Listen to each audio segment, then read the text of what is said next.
Thank Thank you so you. much. We welcome His Holiness Rinnan Goswami Maharaj with us. So very kindly has graced us with his presence. We were fortunate last year to have his association during the Bhakti Vaibhava program.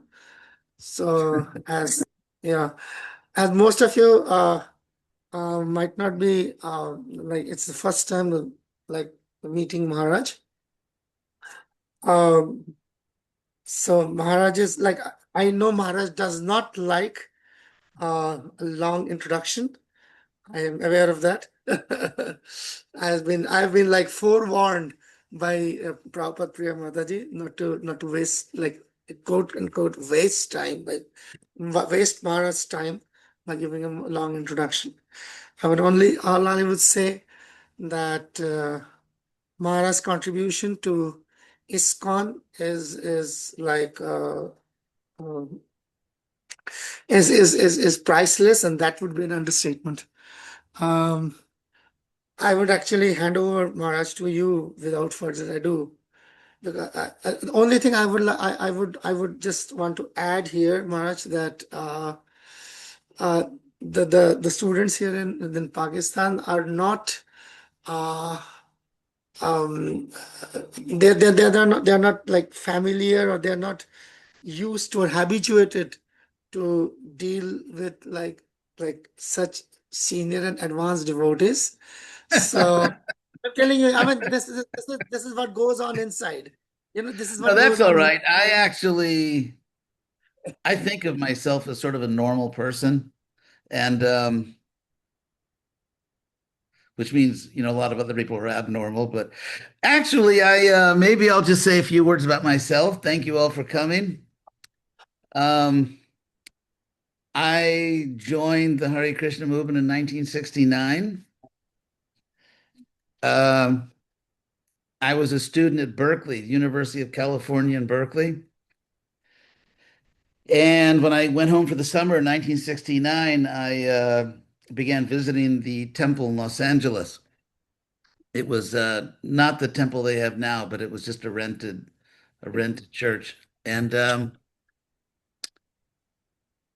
I didn't know it at the time, but Prabhupada was actually living in my neighborhood uh, because the temple they had then, there was no facility for Prabhupada, so they rented a house for Prabhupada in Beverly Hills, and that's where my family was. So then I joined the movement in Berkeley, and the first letter I wrote to Prabhupada, actually I'd seen Prabhupada in at the university. Prabhupada was traveling around America speaking in different universities. So actually, a very good friend of mine also saw Prabhupada in that same tour, but in the other side of the country, and that was Giriraj Swami. Giriraj Swami saw Prabhupada in Brandeis University outside of Boston. So anyway, the first instruction, personal instruction I received from Prabhupada came when I wrote him a letter because I was a student at the university and I was also living in the temple. And so I was wondering, should I stay in the university, which is, Maya, or should I drop out? So I wrote a letter to Prabhupada and he said, you should stay in the university. He said, because you have to be well educated in order to present Krishna consciousness to educated people. So that first instruction really became the mission of my life. And that's what I've tried to do. So anyway, I never tire of talking about myself. Just kidding. So No more so required. for 2 years, I took sannyas at the age of 23. So that was kind of exciting to be an ISKCON sannyasi several years before I had a fully developed prefrontal cortex. So that, that we were very young. enthusiastic. And I traveled and lectured in universities. And in 1974, Prabhupada called me to his room in Mayapur at actually the first annual Mayapur festival for Gaur Purnima. And he asked me to be GBC of Latin America because at that time I was traveling around speaking in universities, and Prabhupada liked that program very much. So he said about me, he said he can convince them. So he sent me to Latin America, and it went very, very well. We opened up dozens of centers and sold millions of Prabhupada's books. And during that time, I became chairman of the GBC for a year and survived that. And then Prabhupada placed me as a BBT trustee, and we printed and distributed millions of Prabhupada's books in Spanish and Portuguese. And then in 1978, just after Prabhupada gave up his manifested pastimes, I became one of the first ISKCON gurus after Prabhupada, and that was quite an experience. Anyway, I won't go into that. Uh, that was an amazing experience, and then at a certain point, Prabhupada had asked me to finish my education, and I'd never done that because at the time I was just a young boy, young guy, and I couldn't balance those two things, being in the university and and being a member of the Hare Krishna cult of Chaitanya, joking as Prabhupada used to say. So I knew that the order of the spiritual master, sooner or later, we have to follow the order of the spiritual master. And so, and I was actually waiting for Krishna to give me the green light. So then in 1991, which is 34 years ago, approximately, Krishna did tell me now's the time. So I went back to UCLA because I'm from Los Angeles. I was born in California. And so I finished my bachelor degree at UCLA in world religions, and then I was invited actually by Harvard University to go there because they'd seen all my because I finished the Bhagavatam for Prabhupada. It was done by a team, but actually for almost all the verses and purports, I did it. So so then I went to Harvard and I was able to skip the master's degree because they thought, well, he already knows this stuff. So, and then by Prabhupada's mercy, it was just Prabhupada's mercy, I was able to get the fastest PhD in the history of that Harvard department. And so, and then I've taught in some universities, Graduate Theological Union in Berkeley and University of Florida. And now we'll get to the point, and then I'll say one more thing, and then I will become tired of talking about myself. So, as we know, as we know, Prabhupada came in 1966 on the Jaladuta. He came to New York. And from the historical point of view, Prabhupada didn't create the wave of interest in Indian spirituality. He sort of rode the wave. And there were many gurus that were very popular, but the difference was Prabhupada was the real thing.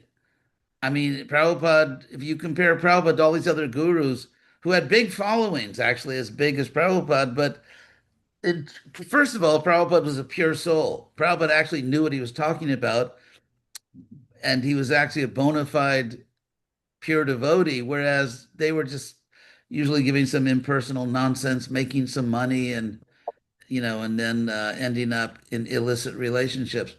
So Prabhupada, on a spiritual level, was far, far, far beyond these people. But even on a material level, he was just much smarter. He knew how to manage. He wasn't just sort of a spaced out sadhu. Prabhupada raised a family, he had a business, and so he was really intelligent. He knew how to organize an institution. And so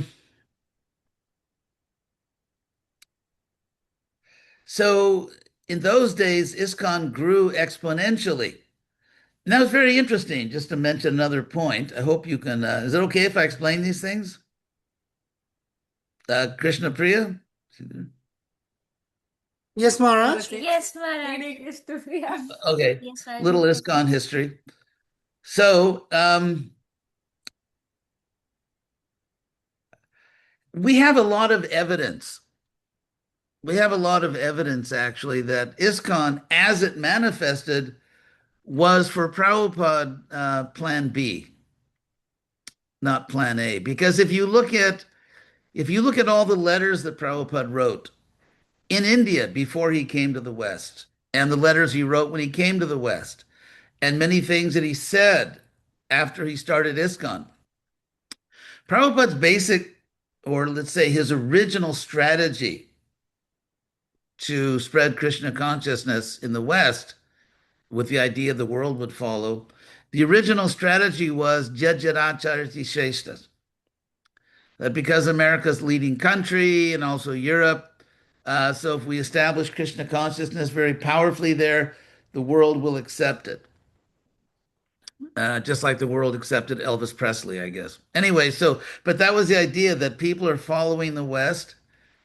And so Prabhupada wrote letters to leading citizens, to cultural and social leaders. He wrote letters to great charitable institutions like the Carnegie Foundation or the Ford Foundation. And it's like that old Beatles song, No Reply. There was just people didn't really respond. And there are various socio-historical reasons. Why didn't people respond? That's not very difficult, I think, to figure out, but that was the case. People didn't respond. And then young people at that time started joining. And so Prabhupada's response, which he explained, Prabhupada was really what we would call in America a straight shooter. I mean, Prabhupada really would tell it like it is. I mean, it's not only the Bhagavad Gita is Jatarup, but Prabhupada's own speaking was Jatarup. It was very, he would make the point. And so Prabhupada said things which were actually very radical, but no one noticed at the time how radical it was. Like, for example, we have the mass, but we need the class. Prabhupada was very sociological in his analysis. I mean, he wasn't a sentimental, the world is one. I mean, that's nice, but in terms of strategic planning, he was very no nonsense, very realistic, and he saw there are different classes of people. I mean, Krishna in the Gita, Chaturvarnya Maya Srishtam, that Krishna has created the Varna system, and Shudras and Brahmins, in one sense, are the same. They're spirit soul. That's Brahma Darshan or Tattva Darshan, that everyone is an eternal soul. But on a human level, Shudras and Brahmins are a little different. So Prabhupada was very anxious. Prabhupada always said that society is headless and we have to put a head on society. So if you say, what does it mean to put a head on the society? Prabhupada meant a Brahmin class. We need to recreate or reconstitute, reestablish a real Gaudiya Vaishnava Brahmin class to teach the world. Um, but that's a spiritual idea, but it's also a sociological idea. And so, from the point of view of, let's say, socio-historical analysis, how do you actually do that? Many devotees in the world think you just go out on the street, kind of wearing, well, funny clothes. You go out on the street and you dress in a certain way and you dance and play drums and then the world will surrender. That's not really happening. I mean, certainly in the Western world, that's not really happening. And Prabhupada was very sensitive to these things. He was very so anyway, I mean, there's so much that could be said about what is real Vaishnav culture. And maybe I'll just say one thing and then get to the main point. And eventually, Om Purnamadak Purnamadam, Idam, right? Purnat Purnam. That's the thing. I remember when that book first came out, the Isopanisad. It was the first ISKCON book ever published that had Sanskrit diacritic marks. And when it came out, I was a brahmachari in Berkeley, and the temple president just drove up and put a box down on the sidewalk where we were chanting, and that was the book of Isopanisad. That was before BBT. There was only ISKCON Press, and anyway, it's a whole story. And when I saw that book, I began chanting it, the mantras, and that's when Prabhupada ordered me to come and see him. He said that, well, I can tell you. Prabhupada actually said, when he heard what I was doing, he said, this boy has a transcendental brain. And then Prabhupada asked, he wanted me to come and see him, especially. So anyway, there's so many things I could talk to you about, but maybe I'll get to the Isopanishad. Basically, of course, you're in Pakistan, I believe. Is anyone here not from Pakistan? Is anyone from somewhere else? I mean, I know. There are a couple of them from India, including myself. Oh, you're from India. Yes, a few from India, but mostly it's mostly like 85% Pakistan.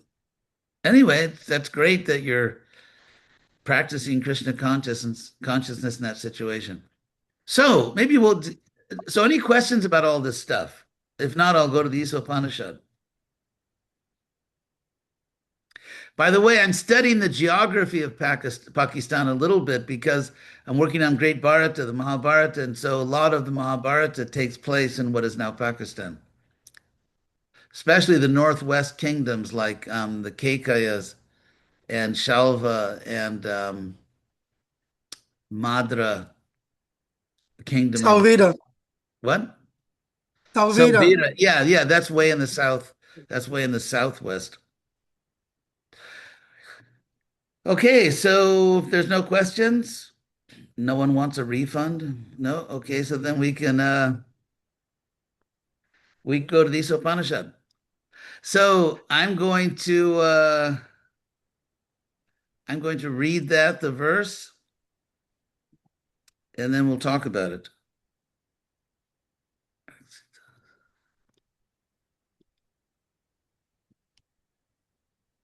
If I can find it. Thought I had it here. What did I do with it?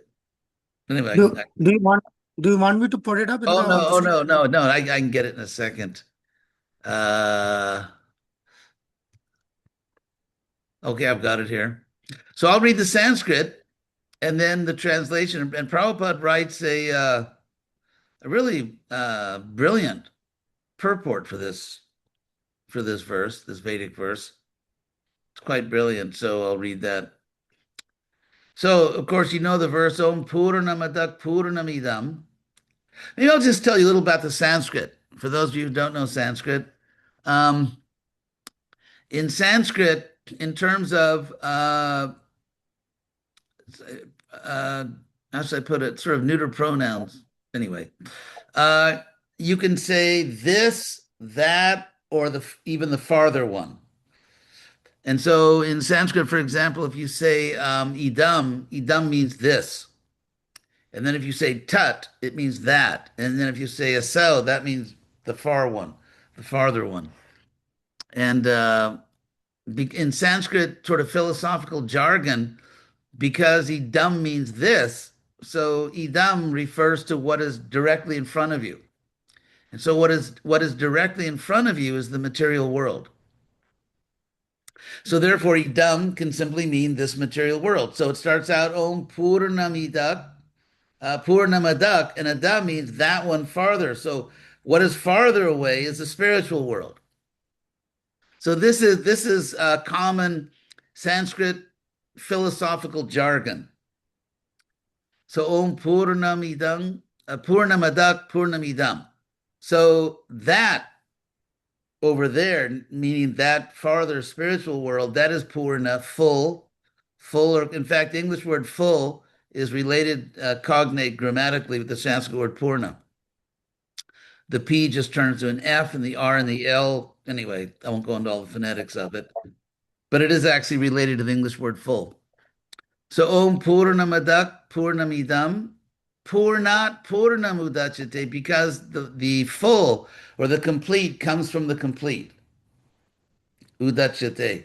And then Purnat Purnamadaya, and taking the Purna from the Purnam, Purnameva Vasishate. What remains is simply Purna.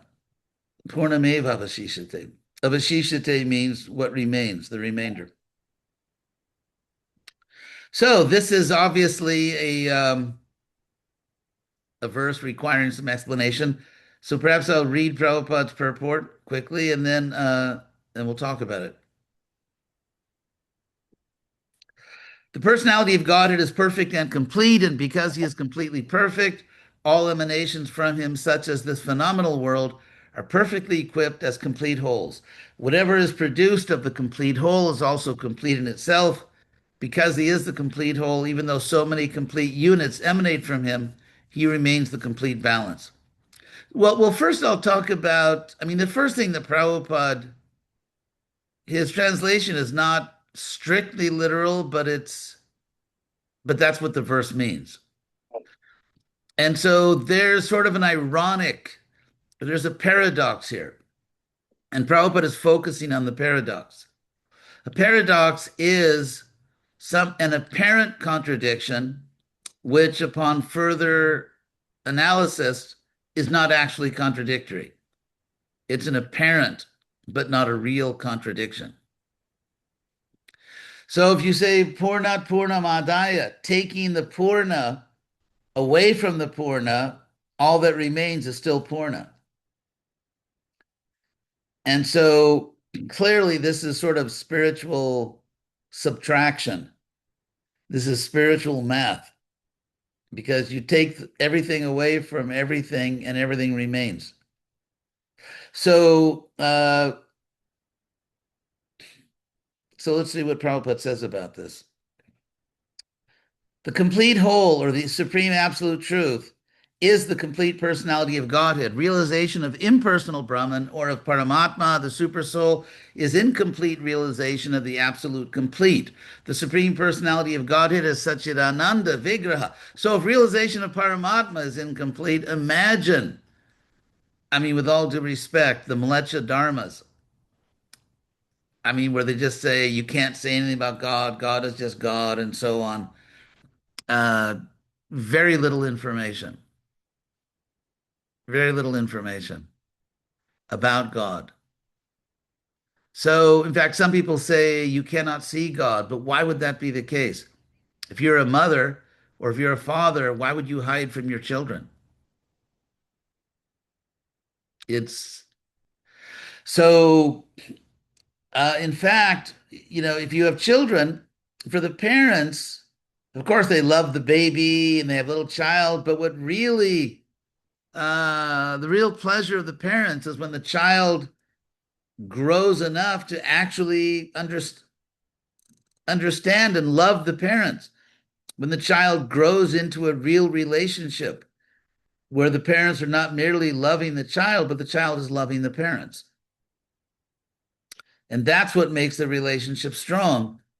And so God is portrayed in different ways, almost like in Christianity, almost like a psychopath, in the sense that he tortures people forever, and or no one can know God, or no one has seen God.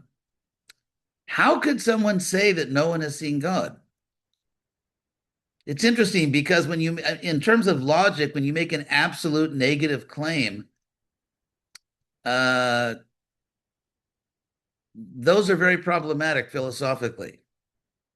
So, for example, if you say there are no large green rabbits in Mumbai right now, So just to give an example, there are no large green rabbits in Mumbai. How would you prove that? You could go because it's an empirical claim, and empirical it's called in philosophy, it's called the problem of empiricism, which is that empirically you can show something, or you can, if you believe that your senses are giving you reliable information, and you can show something by the empirical method, then it most people would take it as a proof. But a negative proof is very difficult because there's an old saying in logic that the absence of evidence is not evidence of absence. For example, up until fairly recently in history, there was no such thing as X-rays.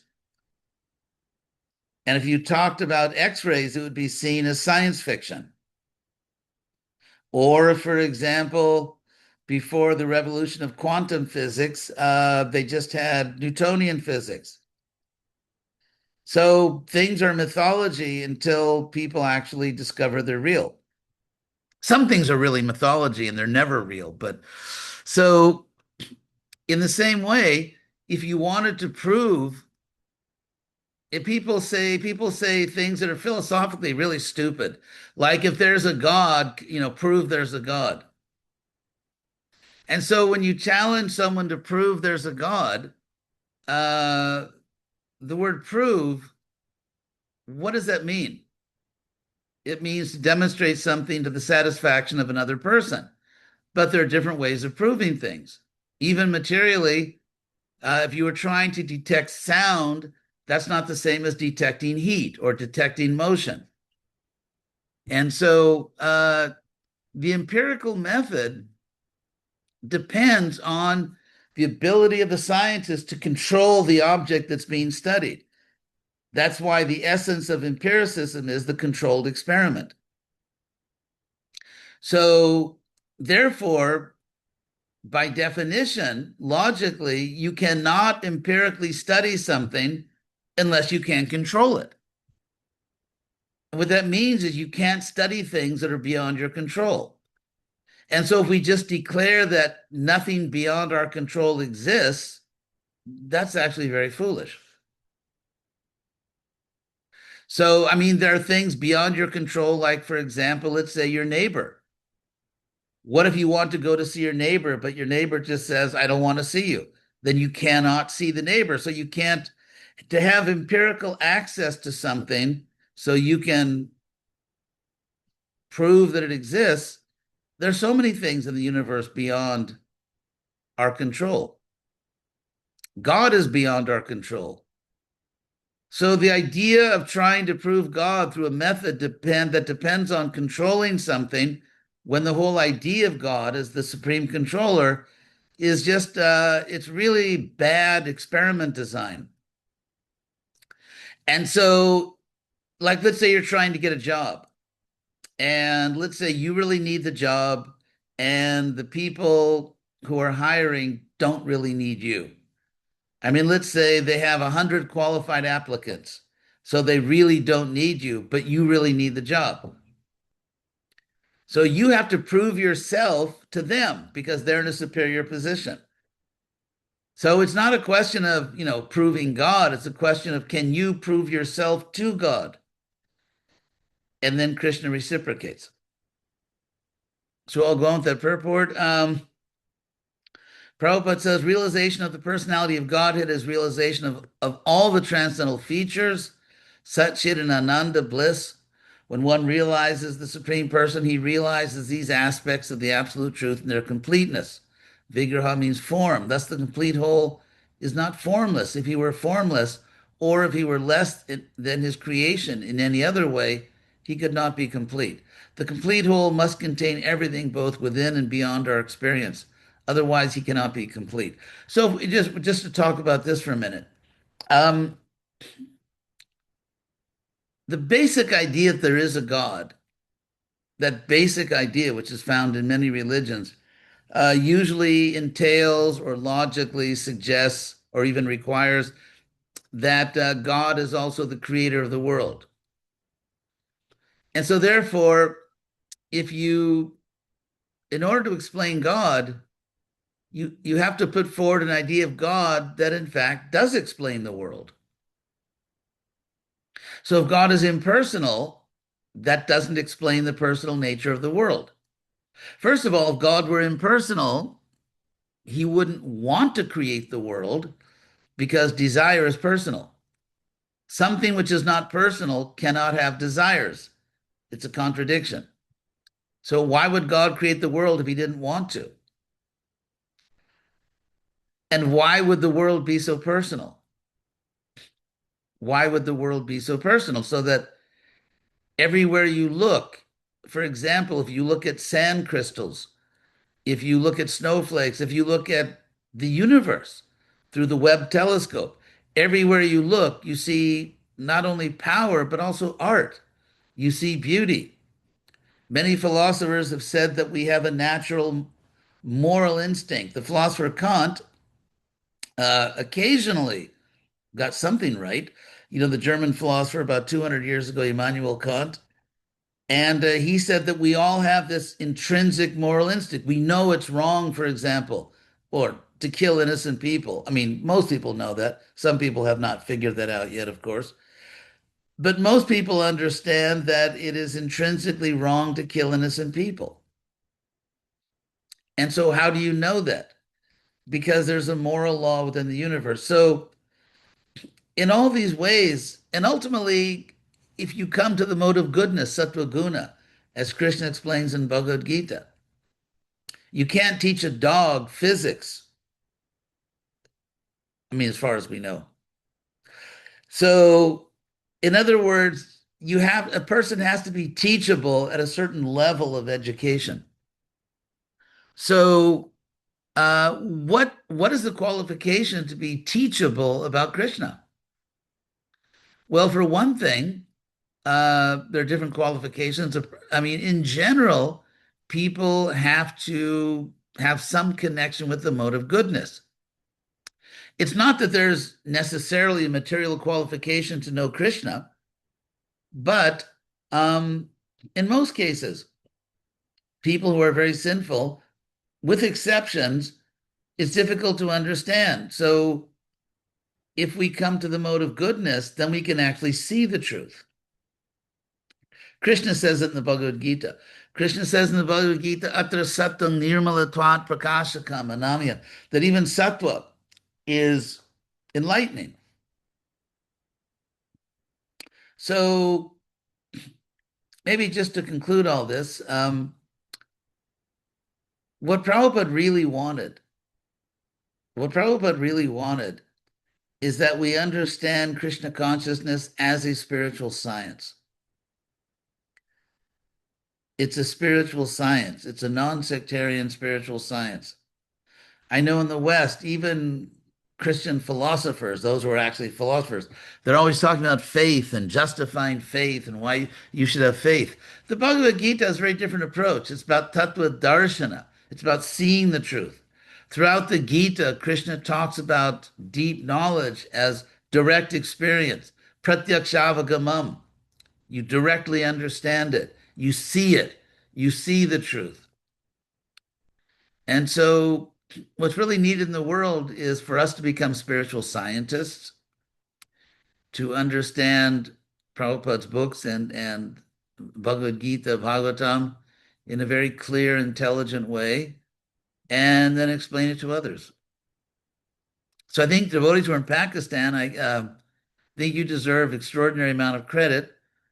Obviously, not the easiest situation in the world. And so, yeah, I give you lots of credit. I think you are special souls. The fact that in that unusual situation, that you are advancing in Krishna consciousness.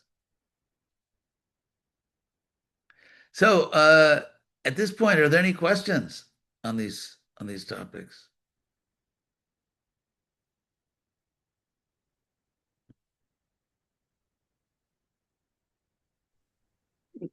I think they are in complete awe of you. They're awestruck. Me?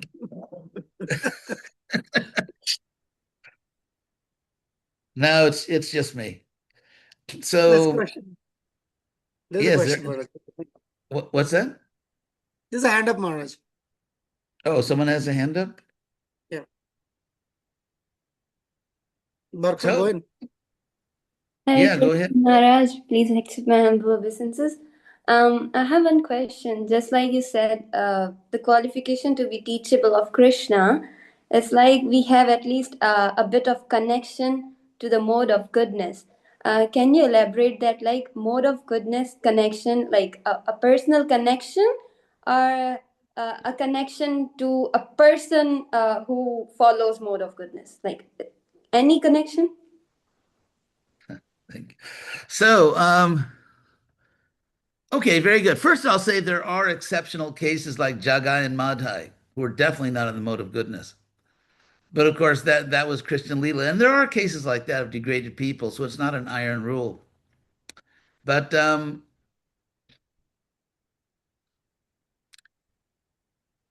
actually, all around the world, let me put it this way: all around the world, throughout history, in all religions, you find people who were in the mode of goodness and therefore understood something about the soul, something about God.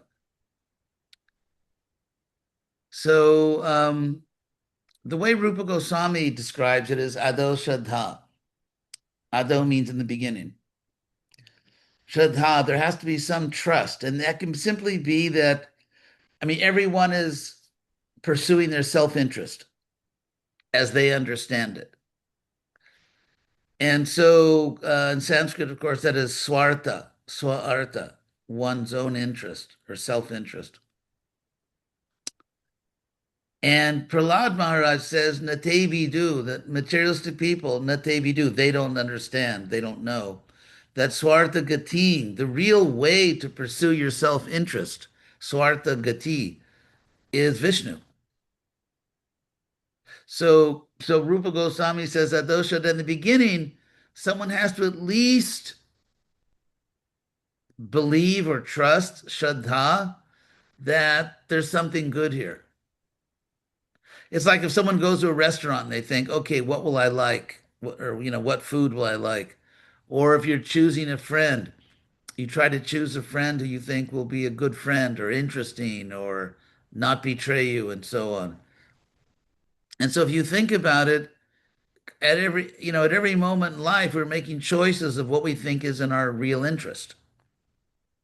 Should I go to school? Which school should I go to? What should I study? Should I marry this person? Should I not marry that person? Should I, whatever. So we're constantly making choices. We're constantly calculating, often just unconsciously, what's in my interest? What will I like? What will be good for me? And so Prahlad says, Nate vidu, they don't know. People, materialistic people don't know. Swartha gati, the real way, gati, the Sanskrit word gati means going. That's where we get the English word go from Sanskrit go. It's the same word. So Swartha gati, the real way, the way to go to your self-interest is Vishnu. So in the beginning, as Rupa Goswami says, Ado Shraddha, in the beginning, Shraddha, and this word Shraddha is defined in the Chaitanya Charitamrita. There's a formal definition of this word, which is Shraddha Shabde, which means by the word Shraddha. Vishwasa Kahe, one actually means Vishas or trust. Shraddha Shabde Vishwasa Kahe, which is Sudrid Dhanishay, a very firm conviction. This is super literal translation. Sudridha Nischaya, very firm conviction that Krishna Bhakti Koile, by rendering devotional service to Krishna, Sarva Karma Krita Hoya, every action will be done. Everything will be done. Because, we want to be healthy, we want to be happy, we want to have friends, we want to be peaceful and have a spiritual life. But we have so many, but the Chaitanya Charitamrita says, Sarva karma krita hoy.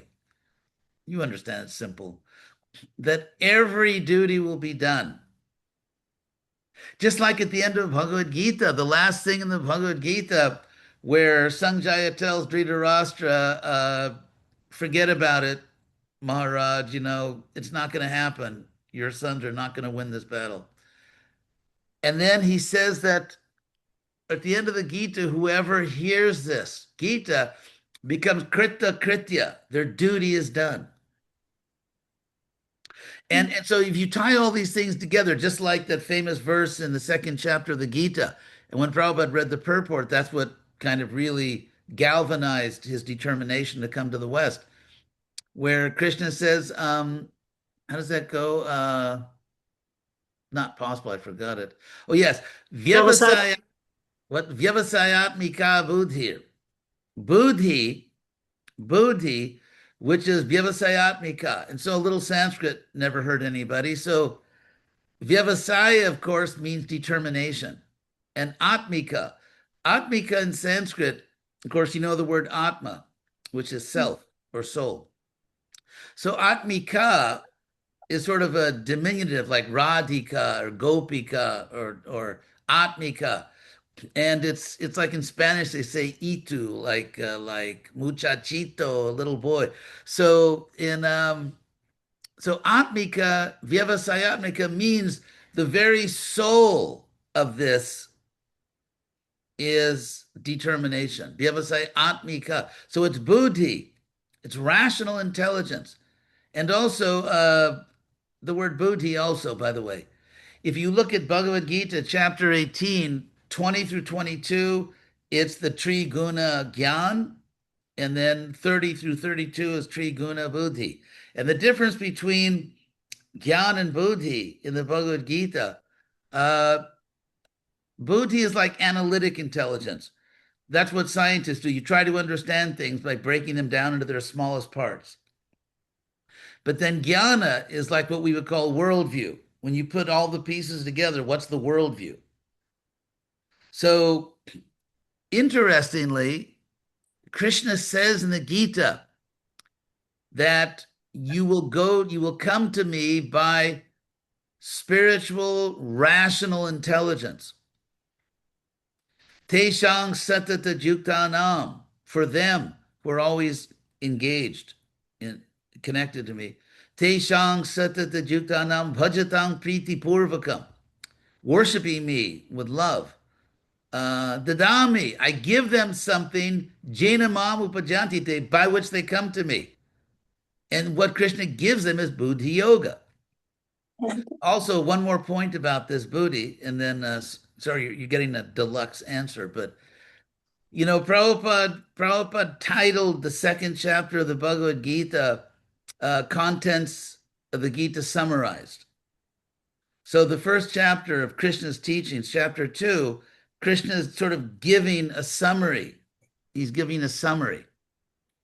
And so what's interesting is that this whole second chapter, it pivots in the middle because Krishna says at 239 that Esha te bihita sankhye buddhir, that in chapter 2, in verse 239, Krishna says, everything I just told you, like you're not your body, and you've always existed, you always will exist. So Krishna says, everything I just told you is buddhi. It's actually buddhi. It's rational, intelligent. It's reason, but sankhya in a philosophical sense. And then he says, I'm sorry, Eshate Bihita Sankhye Buddhir Yoge Tuimang Shanu. And now hear of buddhi in practice. So it's like philosophy in practice. And the words for philosophy and practice in Sanskrit are Sankhya and Buddhi. I'm sorry. Whoops, don't sue me. Sankhya and Yoga. And then, of course, Krishna says in chapter 5 that only the childish think that philosophy and practice are different. Sankhya Yoga Pratak Bala Pravadantina Pandita. The wise don't say that philosophy and practice are separate because ekamapi asitak samyak. If you get one of them right, if you really do one of them properly, you get the benefit of both. So the whole Bhagavad Gita, Krishna characterizes the whole Bhagavad Gita as spiritual analytic philosophy. And so in that verse, Vyavasayatmika Buddhir, buddhi, literally whose very soul is Vyavasaya, Atmika, whose very soul is Vyavasaya, determination. You've really made up your mind. And of course, to advance in Krishna consciousness, you do have to make up your mind. So Vyavasayatmika Buddhire Keha Kurunandana, Bahushaka, many branches, Hyanantascha, indeed unlimited, Buddhiyo, literally the intelligences, or the way I translate that in English is the reasonings. The reasonings of Vyavasayanam, those who have not really made up their mind, they're not really determined. So remind me, you can state your question again? The question was like, how to like mainly connect with the mode of goodness? Is it through someone or in our own? Oh, right. Just like you said, the Shraddha part and other things connecting with the Right. buddhi and intelligence. Right. I'll explain. I would quote that old saying, gold Got is it. where Thank you, Maharaj. yeah, I think the answer is gold is where you find it. So, for example, let's say you discover one of Prabhupada's books, which is obviously Vishuddha Sattva, purified goodness. That will take you there. Or if you meet a devotee, or, somehow or other. Rupa Goswami says, Jaina Kena Prakarena, some way or other. Mano Krishna Nivesayet. You have to fix your mind in Krishna. Everyone has their story, everyone has their little back to Godhead article of how I came to Krishna consciousness. And people come in, but all roads lead to Krishna. Thank you, Maharaj. Hare Krishna. So, any other question?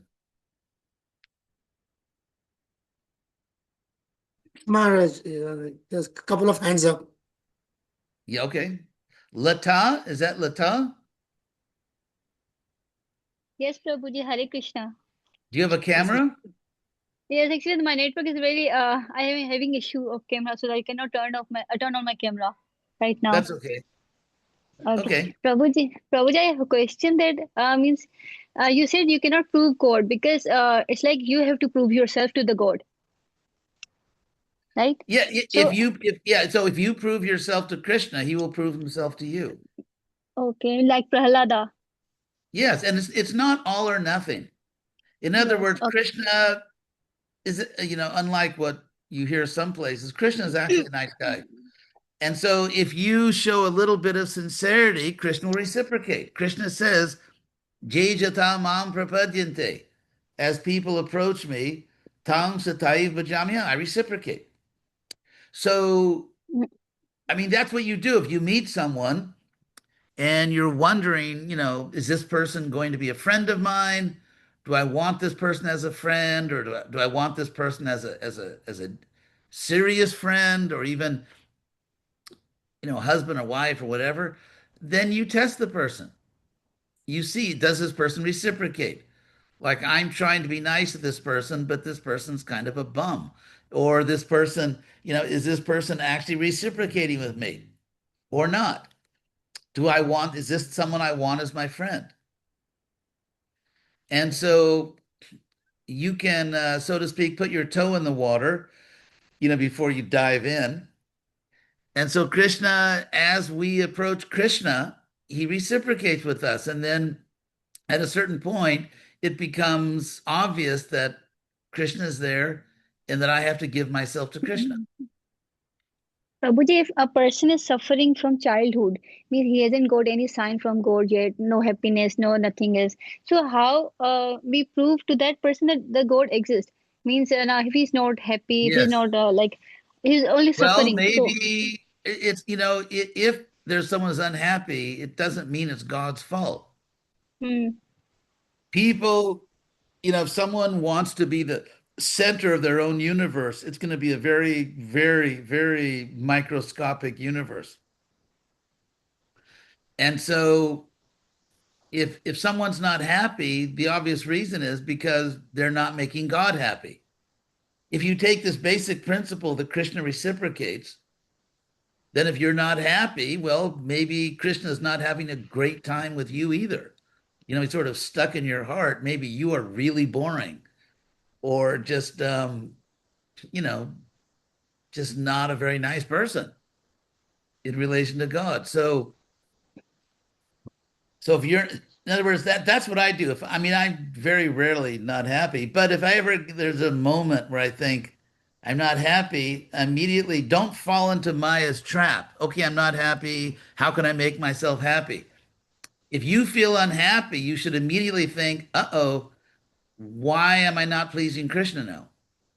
Mm. Otherwise, it's like if it's like if you feel your hand is weak, so you try to feed your hand, Prabhupada's example, which comes from the Bhagavatam, uh, you know, yata tador mulini sechanena, that's from the Bhagavatam, just like by watering the root of the tree, tripyanti tatskanda, the trunk is satisfied, bhujopasaka, and all the branches and twigs. So pranopahara, by delivering food to the stomach. So that impulse, I'm not happy, I want to make myself happy, that's Maya's trick.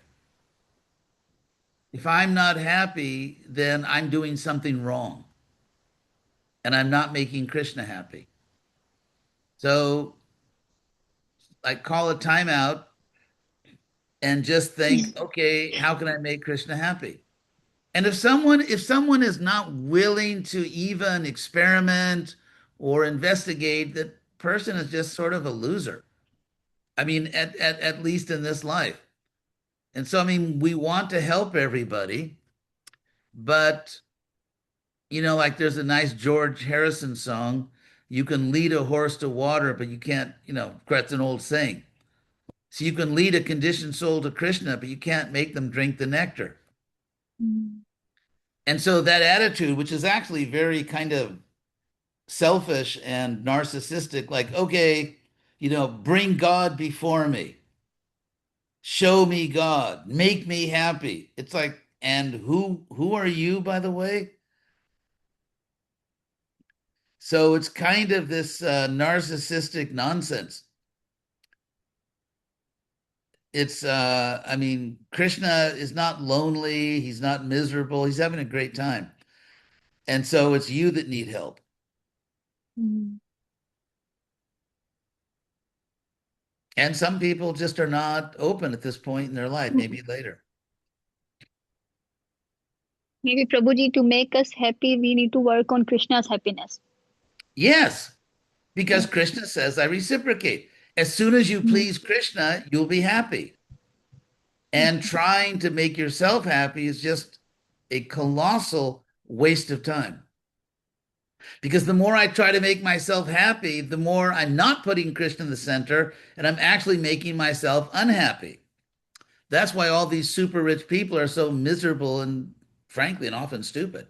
Because if you look at the things they buy all these stupid things like these fancy cars or this or that. I mean, if you just look what they buy, they're obviously not very intelligent. And of course, some of them, spend their money wisely. So, I mean, every billionaire you ever talked to said, yeah, actually, this can't make you happy. So it's a question of buddhi again. You have to be intelligent. So, Rocky. Hare Krishna th- Maharaj. Um, Hare I want Krishna. Om Shanti. uh, uh, uh, I want to say that sometimes, like situations are the same. That is not changeable because of our life pastime karmas. So sometimes we feel in that same situation we feel the peace. So it means like I feel that this is what Krishna reciprocates. Yes. Yes, So absolutely. uh, yes. Because So Krishna is everywhere. Krishna is everywhere. So in any situation, you can find Krishna. It's not that you can say, well, actually, Krishna doesn't live in my town. mm, Or, I mean, Krishna's always everywhere. And he's in our heart. And no one can take that away. No one, no government, no family, no one can take Krishna out of your heart. And so whatever's going on outside, inside in your heart, you have absolute freedom.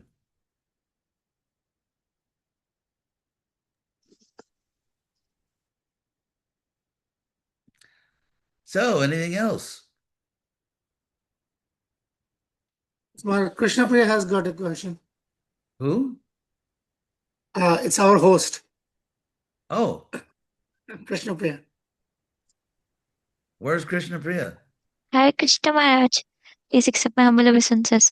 Maharaj, I have a question from the translation of that invocation. Uh, it is mentioned here that all emanations from him, such as this phenomenal word, are perfectly equipped as complete wholes, and whatever is produced of the complete whole is also complete in itself. So I have a confusion in this regard. I have two confusions. One is that Maharaj, if as you also mentioned that Krishna not is not feeling loneliness, we actually need his help. So being complete in itself, like we are complete in ourselves. And I have read in other books of Prabhupada that the when a jiva serves Krishna, he becomes satisfied. So being complete in ourselves, how our satisfaction is depending on the service of Krishna. We are already complete in ourselves. And other confusion is that it is this phenomenal world. So how can we see this material world is also complete? So I just want to know a little bit more about it. That's a very good question. Thank you, Maharaj. Right. Hare Krishna. Hare Krishna. When it said this world is complete, Purnamidam, this world is complete, it doesn't mean that it's complete without God. Because actually, Krishna, it's complete because Krishna is here. And Krishna is giving us all facility. And that's what makes it complete. But also it's complete for a particular purpose. Like, for example, let's say you want to cook a feast, and then someone says, okay, we're doing a program, here's a kitchen, it's a complete kitchen. You know, it has everything you need, all the pots and pans and knives and spoons, and just it's a complete kitchen. Well, yes, but it's not a complete movie theater. I mean, that's not what it is. It's not a complete hospital. It's not a complete, I don't know, computer repair shop. It's a specific thing. It's a complete kitchen. And so to be complete means complete for a specific purpose. So there's a purpose to this world, and it's complete for that purpose. And it's complete because it comes with a warranty, you know, guarantee. Like you buy a computer and you get a warranty. So the warranty for the material world is found in Bhagavad Gita. That yada yada hi dharmasya glanir bhavati bharata. If the machine breaks, Krishna says, you know, whenever the machine breaks, yada yada hi dharmasya glanir bhavati abhyutanam adharmasya, and adharm is rising, then I come and I do a repair. Tadat manam sajamiham. So the material world is created with a warranty. You get a free service contract. And in a sense, it's complete because here you are, an individual soul in this huge universe. And your purpose is obviously to go back to Krishna. And so complete for that purpose. Everything you need to live a peaceful life here and also to qualify yourself to go back to Krishna, everything is here for that purpose. So, for example, well, you give so many, for example, the world's not, anyway, Krishna, he even gives us this freedom to have all kinds of virtual reality experiences because our bodies are just machines. You know, we're inside these machines. Krishna says that, yantrarudhani, the soul has been, you know, put into this machine. And so if you, even if someone in their delusion wants to, you know, feel what it's like to be God, then you can have this experience where you think you're the dictator of a country, or some, you know, foolish man will think I'm the proprietor of this woman, or I have all this money and so on. And of course, because that's nonsense, then eventually it leads to all kinds of suffering. But that's what I would say. The world is complete for its purpose. Actually, Aristotle talked about that. The philosopher Aristotle, Bhakta Aristotle. He said that because in Greece at the time, they were trying, there was this debate going on, this multi-generational debate, Socrates and Plato and Aristotle, about what does the meaning of arete, which in Greek means virtue. What does it mean to be virtuous? In other words, what does it mean to be good? And so Aristotle said that for a thing to be good, it has to be good at doing what it's meant to do. Like, for example, a good knife is a knife that cuts properly or has a handle so you don't cut yourself when you're cutting. Or, what is a good mango tree? It gives good mangoes. So what is a good world? It's a world that perfectly helps people to go back to Krishna.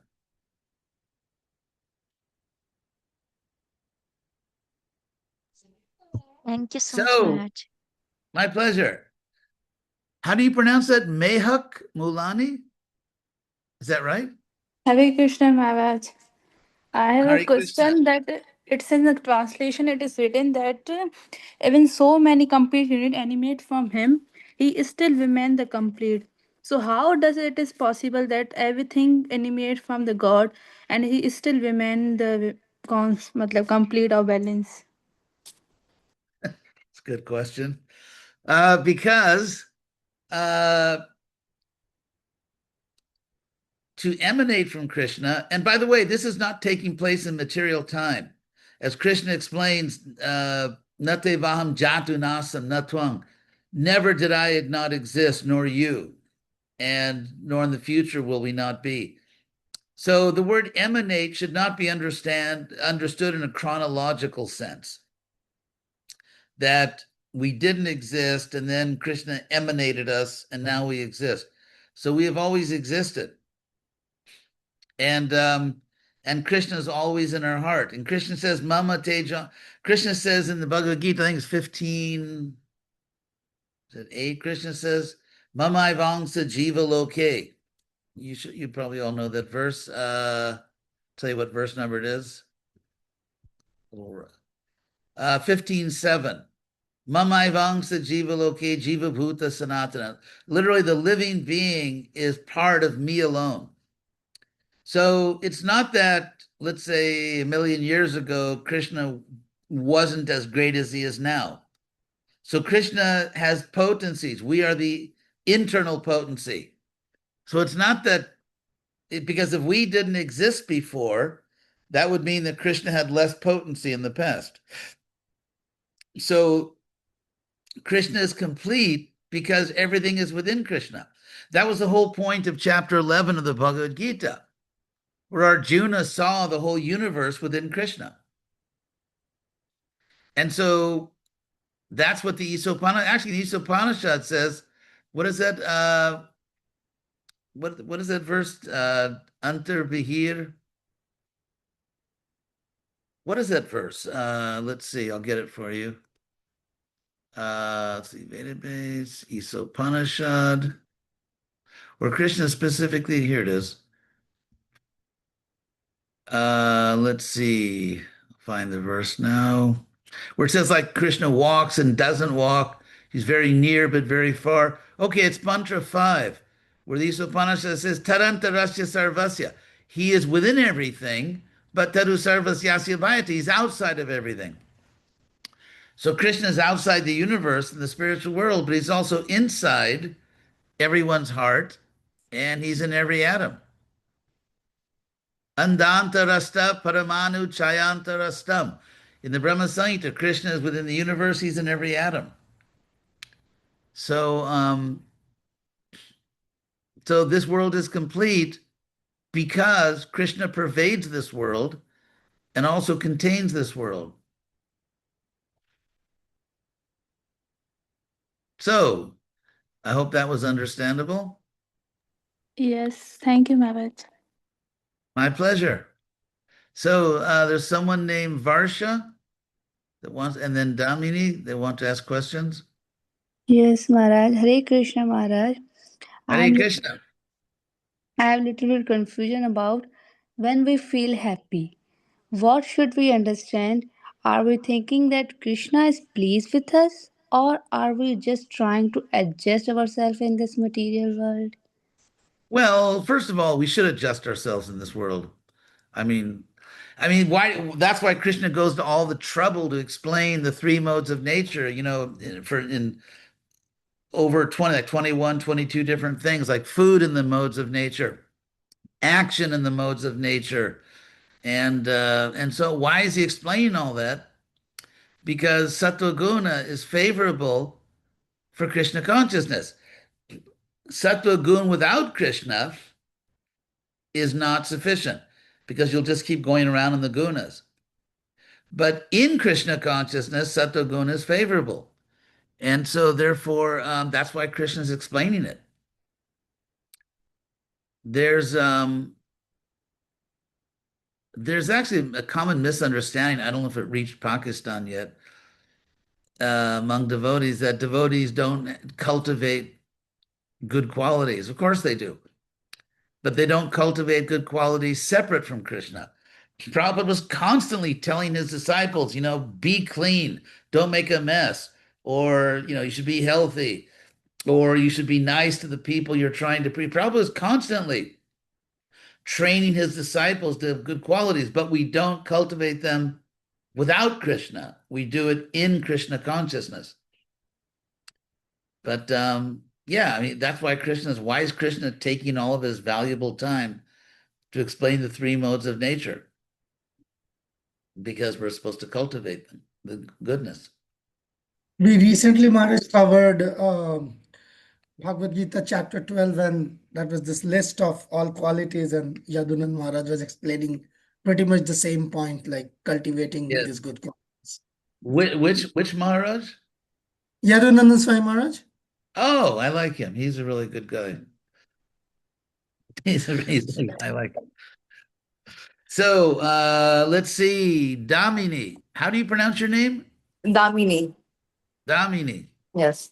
Hare Krishna Maharaj and Purnam. So actually I want to ask, as everything is under Krishna's control, so why is Maya so strong that even a devotee can get trapped by it? Even devotee can get what? Trapped by it, like he why Maya so strong that even devotee is caged by the Maya. Oh, He's well, trapped by Maya, it. Yeah. Krishna says, Daivi Hiesha Gunamayi Mama Maya, because Maya is Krishna's potency. And so Krishna is very strong, but you have to be a good customer in the sense of, you have to take that strength. Krishna is offering you the strength, but you have to take it. It's not that you can just go limp and, like Krishna's some kind of, like, I don't know, taxi driver. You just sit back and relax and, he'll drive your car. The point, like Krishna drove Arjuna's chariot, but Arjuna was also fighting. He wasn't just kind of, enjoying the ride. He also had his duty. So if you really, and sometimes Krishna creates situations to force us to take shelter, like even in Vrindavan, the residents in Vrindavan, when Indra was trying to flood Vrindavan and kill everyone, the residents in Vrindavan just cried out to Krishna. Or when there was a fire, or there was some big demon. So, yes, Krishna, and also Krishna is training us to be, should I put it, to be individual souls. The souls, it's not that surrender to Krishna means, okay, what's your favorite flavor of ice cream? I don't have a favorite flavor. Whatever is offered to Krishna. Or, that's not our philosophy. We are part of Krishna. Therefore, you are an individual. You have your preferences. You like things or you don't like things. But of course, we're always thinking what's favorable for Krishna. If I'm, let's say, preparing a feast for Hare Krishna festival, and it turns out that everyone that's coming to the festival wants vanilla ice cream, I'm not going to say, well, I like chocolate ice cream. So I mean, for Krishna's service, we can do things that will help other souls or please Krishna. But I mean, sometimes they say like, okay, you should only offer these preparations to the deities because this is what Krishna likes. And I would say, well, how do you know? Because actually, when Krishna talks about the different foods in the Bhagavad Gita, he doesn't say, offer me with devotion, a pakora, a chapati, and I will accept it. When Krishna talks about food in the Gita, he talks about the mode of goodness. So it's ironic because in the name of offering the deity what the deity really wants, in many temples, they just offer this super Rajoguna food that you become like a dragon when you eat it. It's so hot. It's a very important distinction, the distinction between ethnic details and cultural principles. And this is a whole topic. So, for example, you could say to wear a dhoti or sari or whatever is an ethnic detail. I mean, of course, there's nothing wrong with that. But it's not the cultural principle is that if you go to what is called in the Vedas a Deva Griha, the house of God or a mandir, then you should dress very respectfully. So I think, if we, especially in the West, of course, you're not in the West right now, although hope someday you'll all come and visit us. But in the West, that's something which is not always understood among devotees, that we want to take things in the mode of goodness, spiritualize them by using them for Krishna. So it's not a question of trying to impose ethnic details on people, but rather cultural, spiritual principles. So let's see. Oh, Tulsi Devi, I've heard of you. You're very famous. Tulsi. Hare Krishna, please accept my humble obeisances, Maharaj. I have a question related to the translation. Okay. Yes. There is the first word which is used, Om. Okay. Om means the complete whole. But I want to ask that Well, what? no. Actually, Om doesn't mean the complete whole. Om means God, or the divine. And so Om, it's a way of beginning a sacred Vedic mantra. The word complete whole is Purna. Okay, so I want to ask that what really Om is, and the second question is it also refers to Shiva's sign. Okay. To what? It refers to what? Sign. I'm sorry, I didn't hear. Shivji sign, like. Oh, Shiva. Shiva. Mahadev. Lord Shiva's, yeah. Yes. Yeah, it also refers to it. So what really means? Well, Shiva, Mahadeva, is a representative of Krishna. The Brahma Samhita explains that. Kshirang jata dadi vikara vishesha yogat sanjayate nahita tak pritagasti heto. I'll tell you which verse that is actually in the Brahma Samhita. Let's see. Kshirang jata dadi vikara. That's the Brahma Samhita, verse number 45. And so I'll read it for you. It says, just as milk is transformed into yogurt by a specific transformative process. And therefore, the yogurt in one sense is not different from the milk because the milk is the source of the yogurt. So in the same way, Jak Shambhu Tam, Shambhu is Shiva, so Shambhu Tam means the position of Shiva.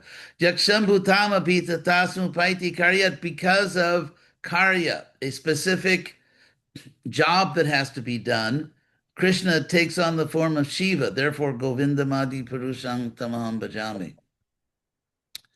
So Shambhu, or Shiva, or Mahadev, is the yogurt. Krishna is the original milk. So in that sense, the Vedic culture is not fanatical. And so it recognizes people are different stages of spiritual evolution, And therefore, the Vedic culture kind of meets you where you're at. And Krishna talks about this, by the way, a lot in the Gita. He says, Jo Jo Jang Jang Tanum Bhakta. Whoever endeavors to worship whatever form of the divine, in every case, I make their faith strong. So that's a practical application of Krishna's reciprocity. So if you are not ready yet to understand Krishna, then you can do something else for now. It's like one of those big stores. There's something for everyone. And so Krishna talks a lot about this in chapter 7 of the Gita, that where he actually, because he's reciprocating, you have free will. So if you want to worship in a certain way, Krishna says, all right, you do it, and then you'll find out what it is. And Krishna even says, and I tamev vidhamyaham. Labateta tata kaman, tameva vidhamyaham. You didn't get what you wanted. So people are in all different religions and they say, yeah, I did this and then I felt better, or I got this blessing or whatever. But Krishna says, actually, I alone am giving those things. I'm reciprocating with everyone. So Krishna consciousness is the postdoctoral course in God. And the difference is that in most of the conceptions of God, it's like when like a child. The child thinks the parents just exist to take care of the child. I remember when I was a kid in LA, maybe even like, 10 or 11 years old, and parents would sometimes, we were old enough, sometimes the parents would leave us alone because there wasn't any crime where I lived, or they have a babysitter. And I almost felt like, not resented, but like my parents, like, why are you going out? Why are you having your own life? You're supposed to just be here and provide for us. And so that notion of God, that God provides everything for you, it's nice, but it's childish. In the higher level of devotional service, we want to serve Krishna. We want to give everything to Krishna. That's the higher level. So it's very interesting because if you look at, for example, avatar theology, the idea that, the Dashavataras, or actually there's unlimited avatars. And so what's interesting, if you study the history of Indian religion or Vedic religion, the expression keeping up with the Joneses, like trying to keep up with the neighbors. So the Shaivas were always trying to keep up with the Vaishnavas. So the first great temples were Vaishnav temples. Then, of course, they had to build big Shiva temples. Or the Avatar theology, they thought, well, the Shaivas thought, well, yeah, we also should have avatars. It just never worked. They put it in the market, but no one bought it because it was artificial. It really is Krishna who has all these amazing avatars. There's no book like the Bhagavad Gita focused on Shiva or Devi or this or that. The greatest books of India, Mahabharata is Vaishnav Shastra. Ramayana is Vaishnav Shastra. Bhagavad Gita is Vaishnav Shastra. And everyone knows that Vishnu is the Sattva avatar for those in goodness. So because Sattva Gun, also the Brahmanas are those in Sattva Gun. So Krishna is the Brahmana Devata. He's the natural deity of the Brahmins in Vedic culture. And so, of course, we respect all these different great personalities. And they are great personalities, but there's just no one like Krishna. Krishna is unique. And therefore he says, Sarva Dharman Parityaja Mam Ekam, me alone. Eka means one, and then it also means alone. Like only. If you think of the word only, it has the word one in it, O-N. And even the word unique has the UN, which is Latin for one. So the word one in many languages is connected to the word unique, only, alone. And the same word eka functions that way in Sanskrit. So, Krishna is the guy. And there are many great personalities, but Krishna's too Bhagavan Swayam. There are many angshas, there are many kalas, there are many expansions of Krishna. Shiva, in one sense, is an expansion, a particular kind of expansion of Krishna. Vishesha, Kala, and but ultimately Krishna is too Bhagavan Swayam. Ishvara Parama Krishna. The Supreme Lord is Krishna. Satchidananda Vigraha. Anadiraja Govinda Sarva Karana Karnam. It's like, what they say, if everything else fails, read the instructions. So it's, it's right there in Shastra. So Jagadish Giri Hari, that's sort of a deluxe name. Thank you so much. Then we Purnam Maharaj. Hare Krishna. Hare Krishna Maharaj, Hare Krishna. So I have a question. Like in this verse, we are reading Krishna is all perfect and complete. So isn't the case like if we are saying Krishna is complete, so there must be the potency or the scope of Krishna being completely null or void, No. or show himself in the empty way, like No, because mhm. nil or null. No, because it's not something. Actually, that philosophical mistake was pointed out 2,500 years ago by a famous Greek philosopher named Parmenides, who I think was influenced by India. And he said that people make this mistake because linguistically, not ontologically. Ontologically means the nature of existence itself. Linguistically is just talking about, well, it's the way we talk about things. So linguistically, the word something is a word and the word nothing is a word. They're both equally words. However, nothing doesn't refer to anything. And so you could say, well, Krishna should be the Lord of nothing, but there is no such thing as nothing. Nothing means there's nothing.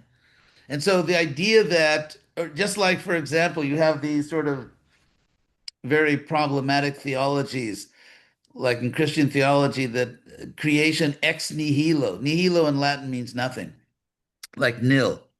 So the idea that God creates from nothing, Krishna rejects that. Natvevaham jatu nasa natvam. Never did I not exist, nor you, and we will always exist. Krishna, there are only two kinds of things.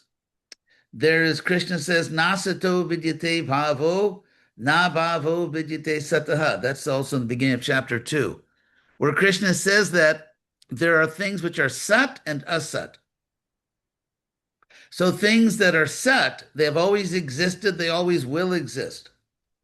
Therefore, the idea that you did not exist and then now you exist and you'll exist forever, no. Because if you will exist forever, it means you always existed. The philosophical mistake people make is they don't understand that eternality, to be eternal, is not just a huge amount of material time. Eternal is not an unlimited amount of material time. It is something beyond material time. It exists beyond material past, present, and future. So to say Krishna never says, I am the Lord of nothing, because that would mean he's not the Lord.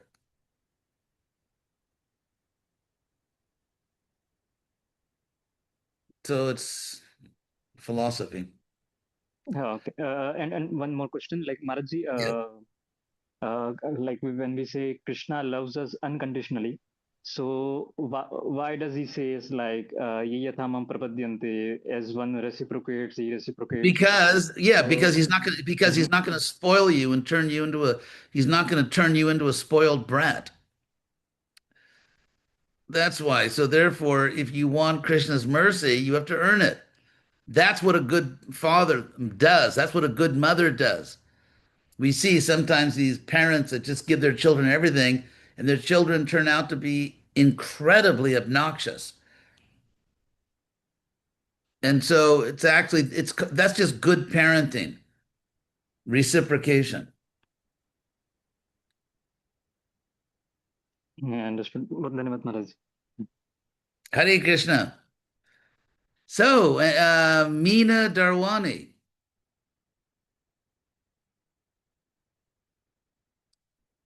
Come in, please. Meena, is she there?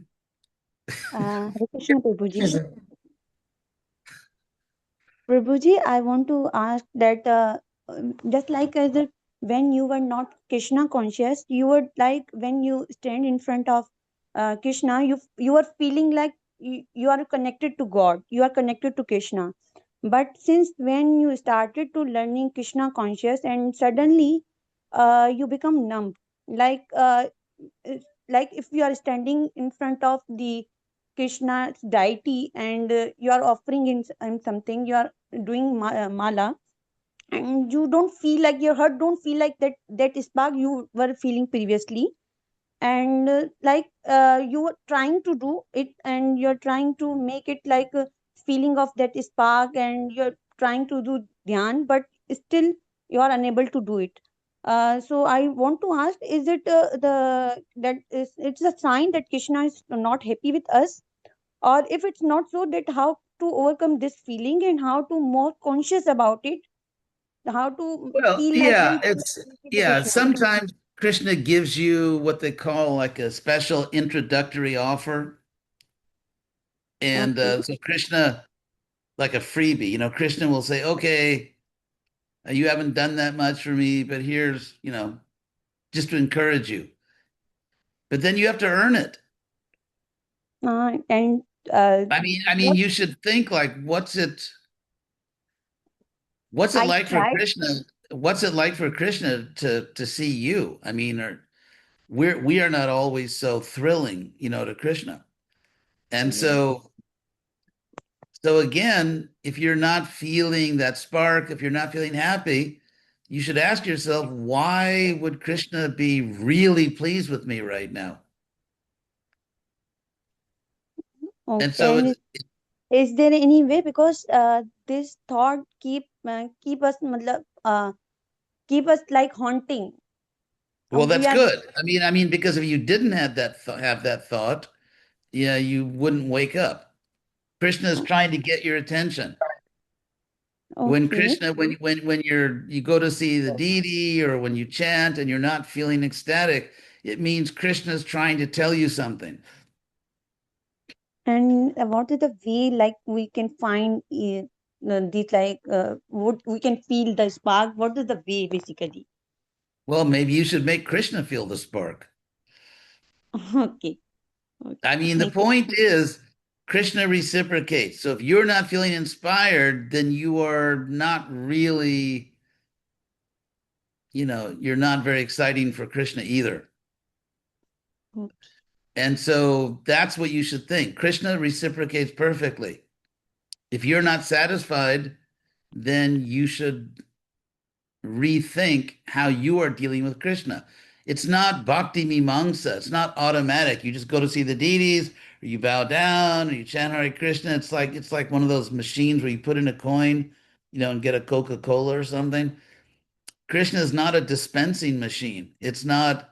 It's very personal.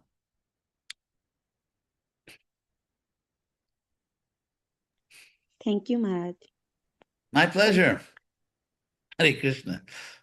So let's see. Baraka Hotwani. Hare Krishna Maharaj. I have one more question, which is like Yeah, two for the price of one today. basically it's related to this. It's like just like we said, the one's graph, it just it's an exponential decay. It just goes down and up, down and up. So I really want to know, how was your determination? How were you so determined? Like, you took sannyas in such young age, at like in the age of 23, and then you still keep going, and you never had that thought like, oh my god, did I do it like when I was so young? Just like you said, was I too enthusiastic about it? So, any thoughts like that? We really want to know. Uh, well, Turned I out to think be a personal interview, Maharaj, now. that's okay. Yeah.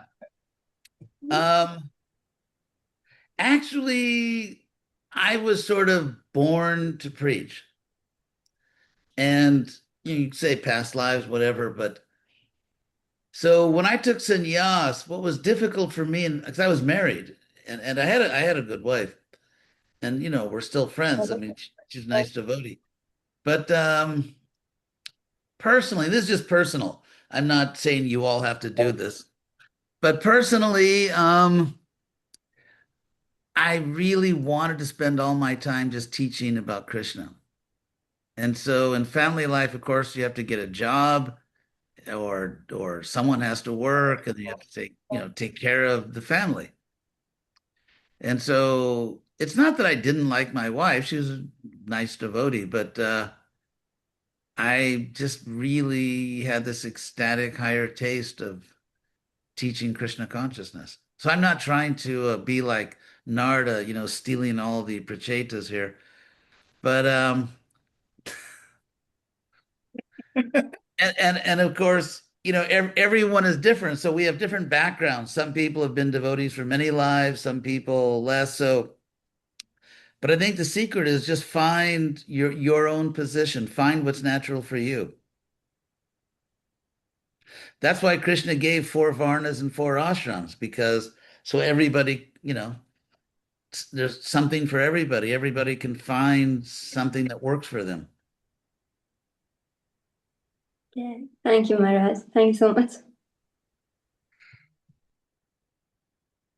Actually, I took sannyas because I found out that sannyasis get free lunch. So I thought, well, that's really good.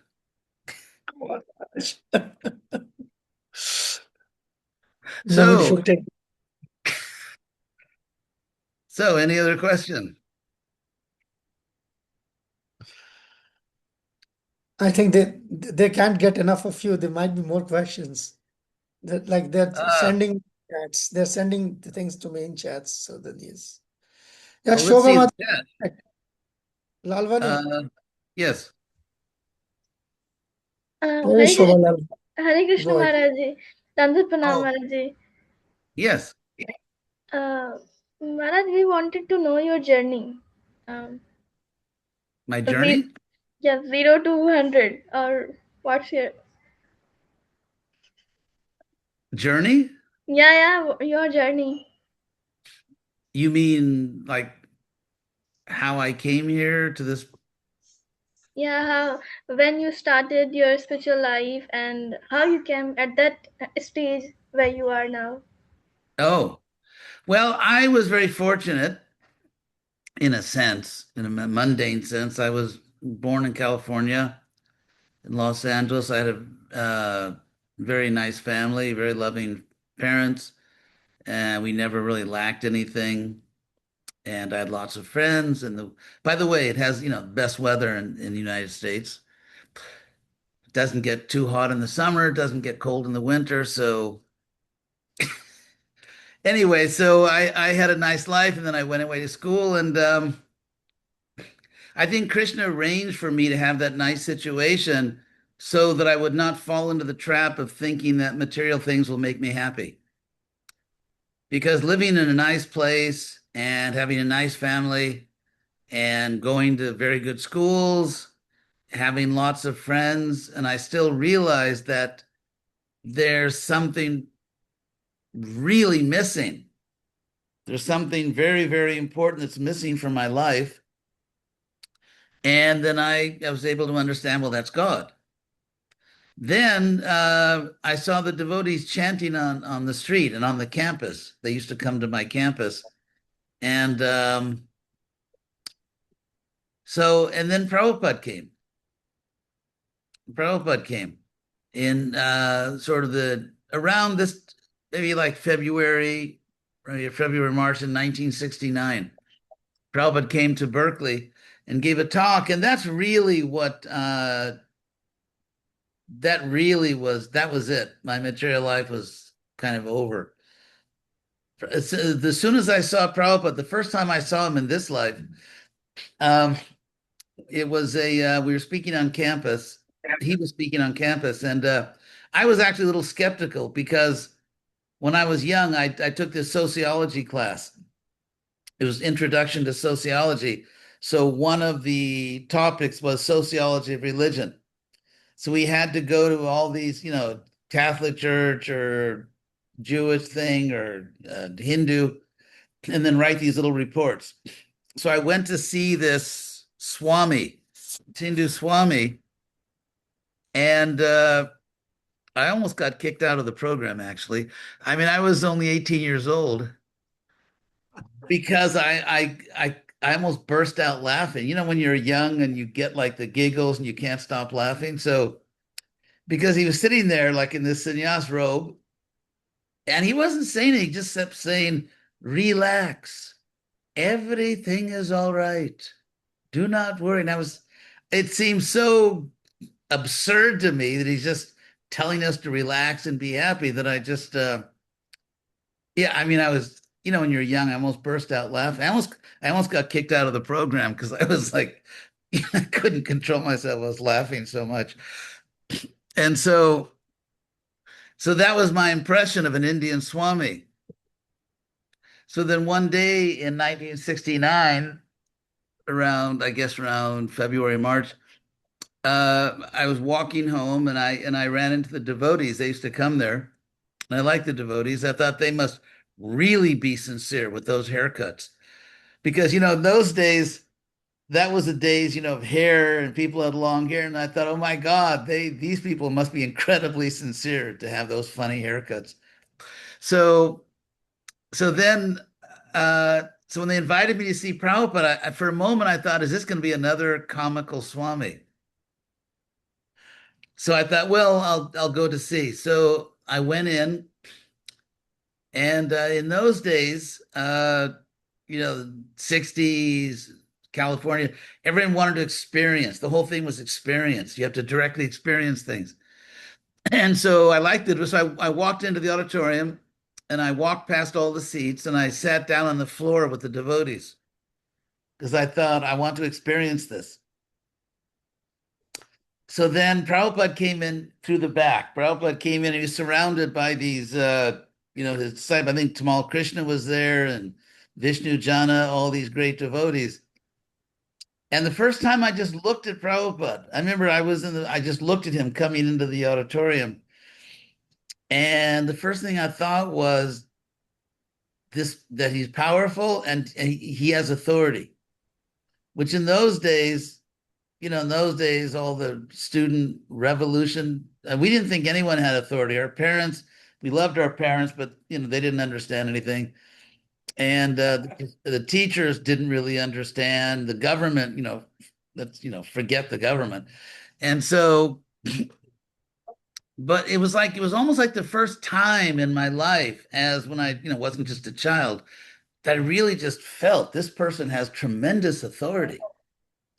And so then he walked in, he sat down in the Vyasasana, and the kirtan began. And I had never been exposed to, let us say, ecstatic religious ceremonies. In Judeo-Christian religion, you go to this nice church or synagogue and, okay, everybody, please stand up, turn to page 78, let us sing this, please sit down. It's all very formal. And so when the kirtan started, the devotees were ecstatic, and I was right in the middle of it, and I was, I'd never experienced that kind of thing.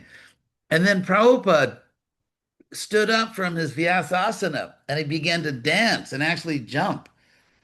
And Prabhupada at that time, that was 69, so Prabhupada was 72 years old, which for young people back then, that was sort of like 812 years old, because he was 72 years old. And to see Prabhupada ecstatically dancing like that, I was actually stunned. And when Prabhupada started dancing, the devotees just went completely wild. And I remember there were just bodies flying all around me because all of Prabhupada's disciples back then they were young and sort of athletic. So I remember becoming disoriented. It's like in the Bhagavad Gita, where Arjuna says to the universal form, Disho na jane, I can't make out the directions.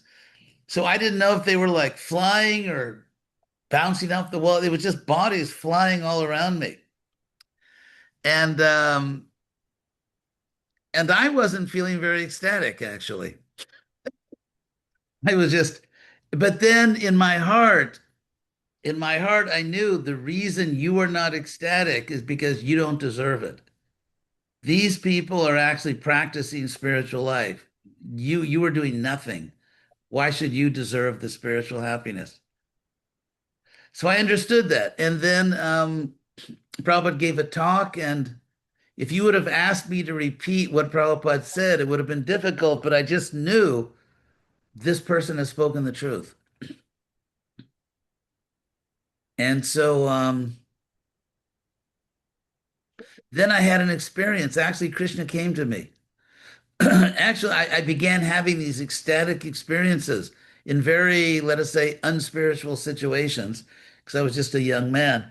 And I would just suddenly begin chanting Hare Krishna ecstatically. And then the last day I was in Berkeley before, because the school year was over, I was going home to Los Angeles, Beverly Hills. So the last night, I ran into a Harinam party. And so I knew enough, so I began chanting with them. And then Krishna just somehow or other, Krishna showed me that he had come into the universe in the form of his holy name to save the universe. And I actually I'd never really read a Hare Krishna book, but Krishna just revealed that to me, that he had come into the material world to save it by his name. And so I was chanting so ecstatically that when I then, decided, that's enough spiritual stuff. So I said goodbye to devotees. They all came and embraced me, actually. All the devotees embraced me because I was sort of chanting more ecstatically than they were. And so then I went home to LA, and then I found the temple. I heard the first reading on this planet of Prabhupada's Krishna book. Prabhupada was, I didn't know, but just living in a rented house a few blocks away from me. And he was doing the Krishna book, first volume. So, and then they would make copy. They would type it out and give a copy to the temple. So they had the first reading ever on this planet of the first chapter of the Krishna book. And I was there in the back of the temple. The devotees never knew I was there. I sort of came in, sat in the back. No one knew I was there, and then I left. But I heard it, the birth of Lord Krishna. And then I began chanting, and when I read Prabhupada, I began to read Prabhupada's Bhagavad Gita. That was it, game over. And actually, what convinced me, it's like when like you're buying a car, like then they have these car salesmen have these special lines to close the deal.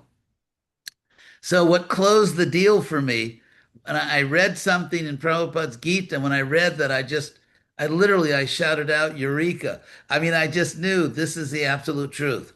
And it was it was the Beta Veda, that we are qualitatively one with God, but quantitatively different. Because I'd been exposed to monism and I'd been exposed to dualism, and I just knew it's not enough. And so when I read Prabhupada's explanation, qualitatively one, quantitatively different, I just knew game over. Krishna wins. Well, I'll tell you one more little story. Actually, I don't tell this very much, but I guess I can tell you. Yes, Maharaj. Yeah, I was so I started to visit the temple, and I knew at a certain point I realized, I think I have to be a devotee. Whoops. Well, there goes my social life. There goes everything. And so then I decided I was going, the summer was ending, so I was going back to Berkeley, and I had to stay in school because in those days they had a draft, military draft. So if I didn't stay in the university, they would send me to Vietnam. So I had to stay in the university, but I thought I'll go back and to the university, but I don't think I want to live in the temple. Or I mean, I didn't want to like formally become. I was going to practice Krishna consciousness. I was going to read Prabhupada's books, but I wasn't the kind of person that likes to join things. I was more like freedom loving person. So so I was sleep. This was in Beverly Hills. I was sleeping one night, and then in the middle of the night, I just woke up. And I woke up, I was completely awake, not groggy, I was just completely awake. And then Krishna revealed to me it was this, like I said, I'm not like the big mystic of the Hare Krishna movement, but there was this jeweled crown like Krishna wears, and it was all these amazing jewels of different colors, and it wasn't material. And then I remember I looked at it. I just woke up middle of the night. I said Krishna, and then it began to glow like this amazing effulgence. And so I just said, "All right, I'll join your movement." And then I went back to sleep. So, so that was it. So then I joined the Hare Krishna movement. And when I joined, actually the day I joined, Krishna again revealed himself. I was, I was literally only been in the temple a few hours, and I was walking up the stairs, and then they had a little landing on the stairs, and there was a picture of Krishna. And I looked at the picture of Krishna's, and it was just Krishna. It wasn't a picture. It was Krishna. And I remember I became so ecstatic that I was beside myself with ecstasy. So I actually ran into the street, and I was stopping cars in the street and telling them to chant Hare Krishna. I was just very ecstatic. So yeah, Krishna revealed everything to me. Then we had this poster of Prabhupada. It was the only Prabhupada poster then. It was black and white. Prabhupada sitting there very serious with books on both sides of him. And then I looked at the picture after a couple of days, and Krishna just told me this person is seeing me face to face. And so then I understood Prabhupada's position, and Krishna just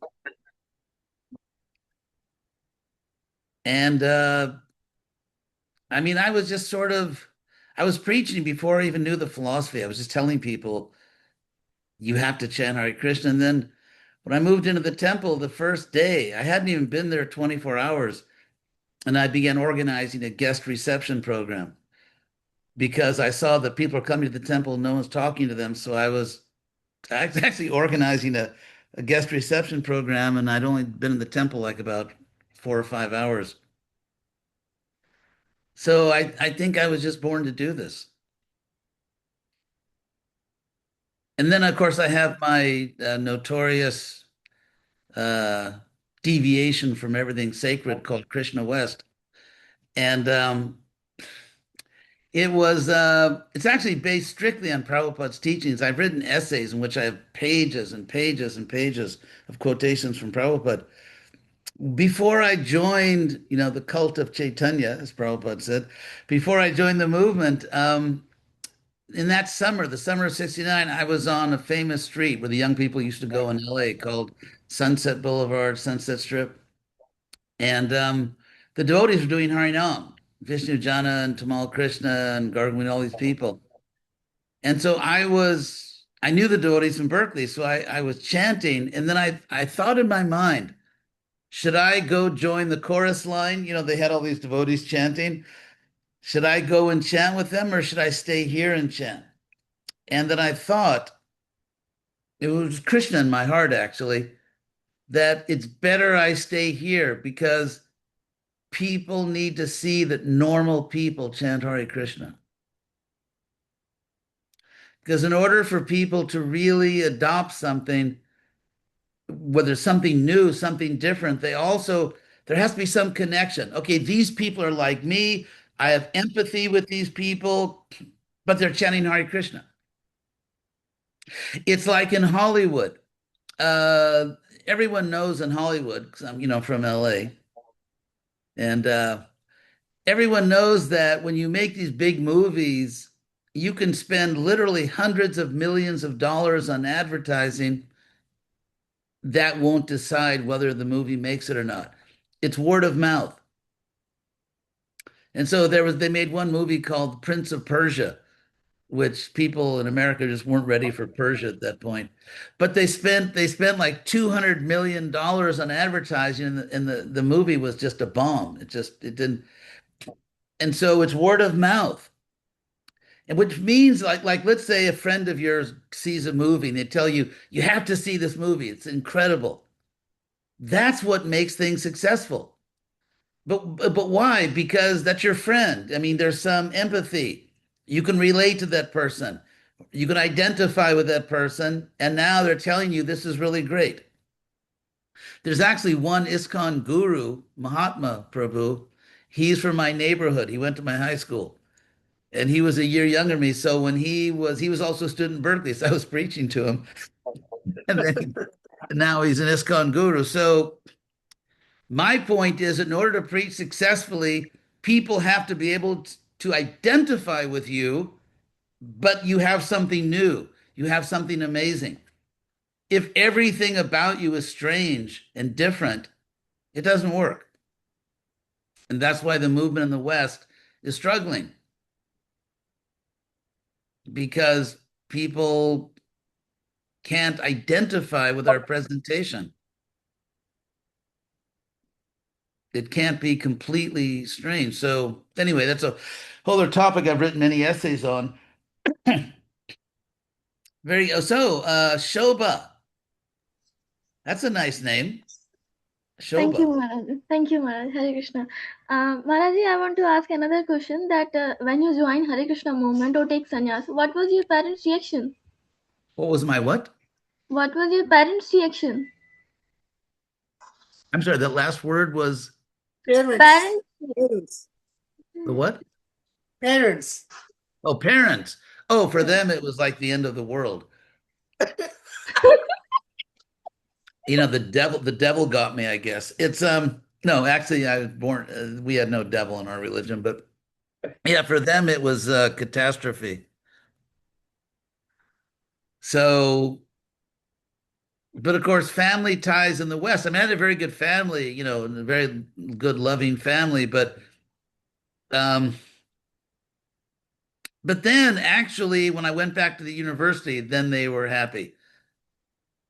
And when I went to Harvard, they didn't care what movement I joined.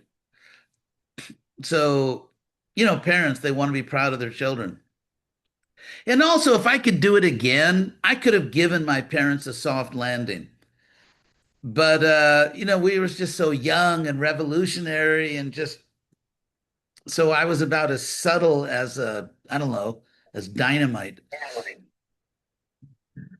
So yeah, I mean that's one thing I really regret, because I definitely could have given my parents a much softer landing. But we were just young and revolutionary, and so it's kind of, yeah, I regret that. But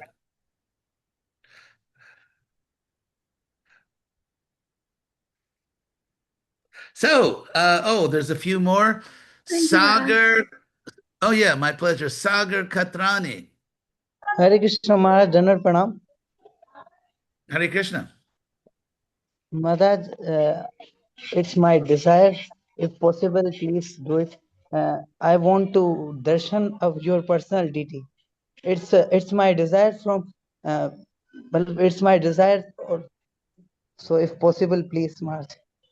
Oh, well, they're right behind me. Let's see. I have a little altar back here.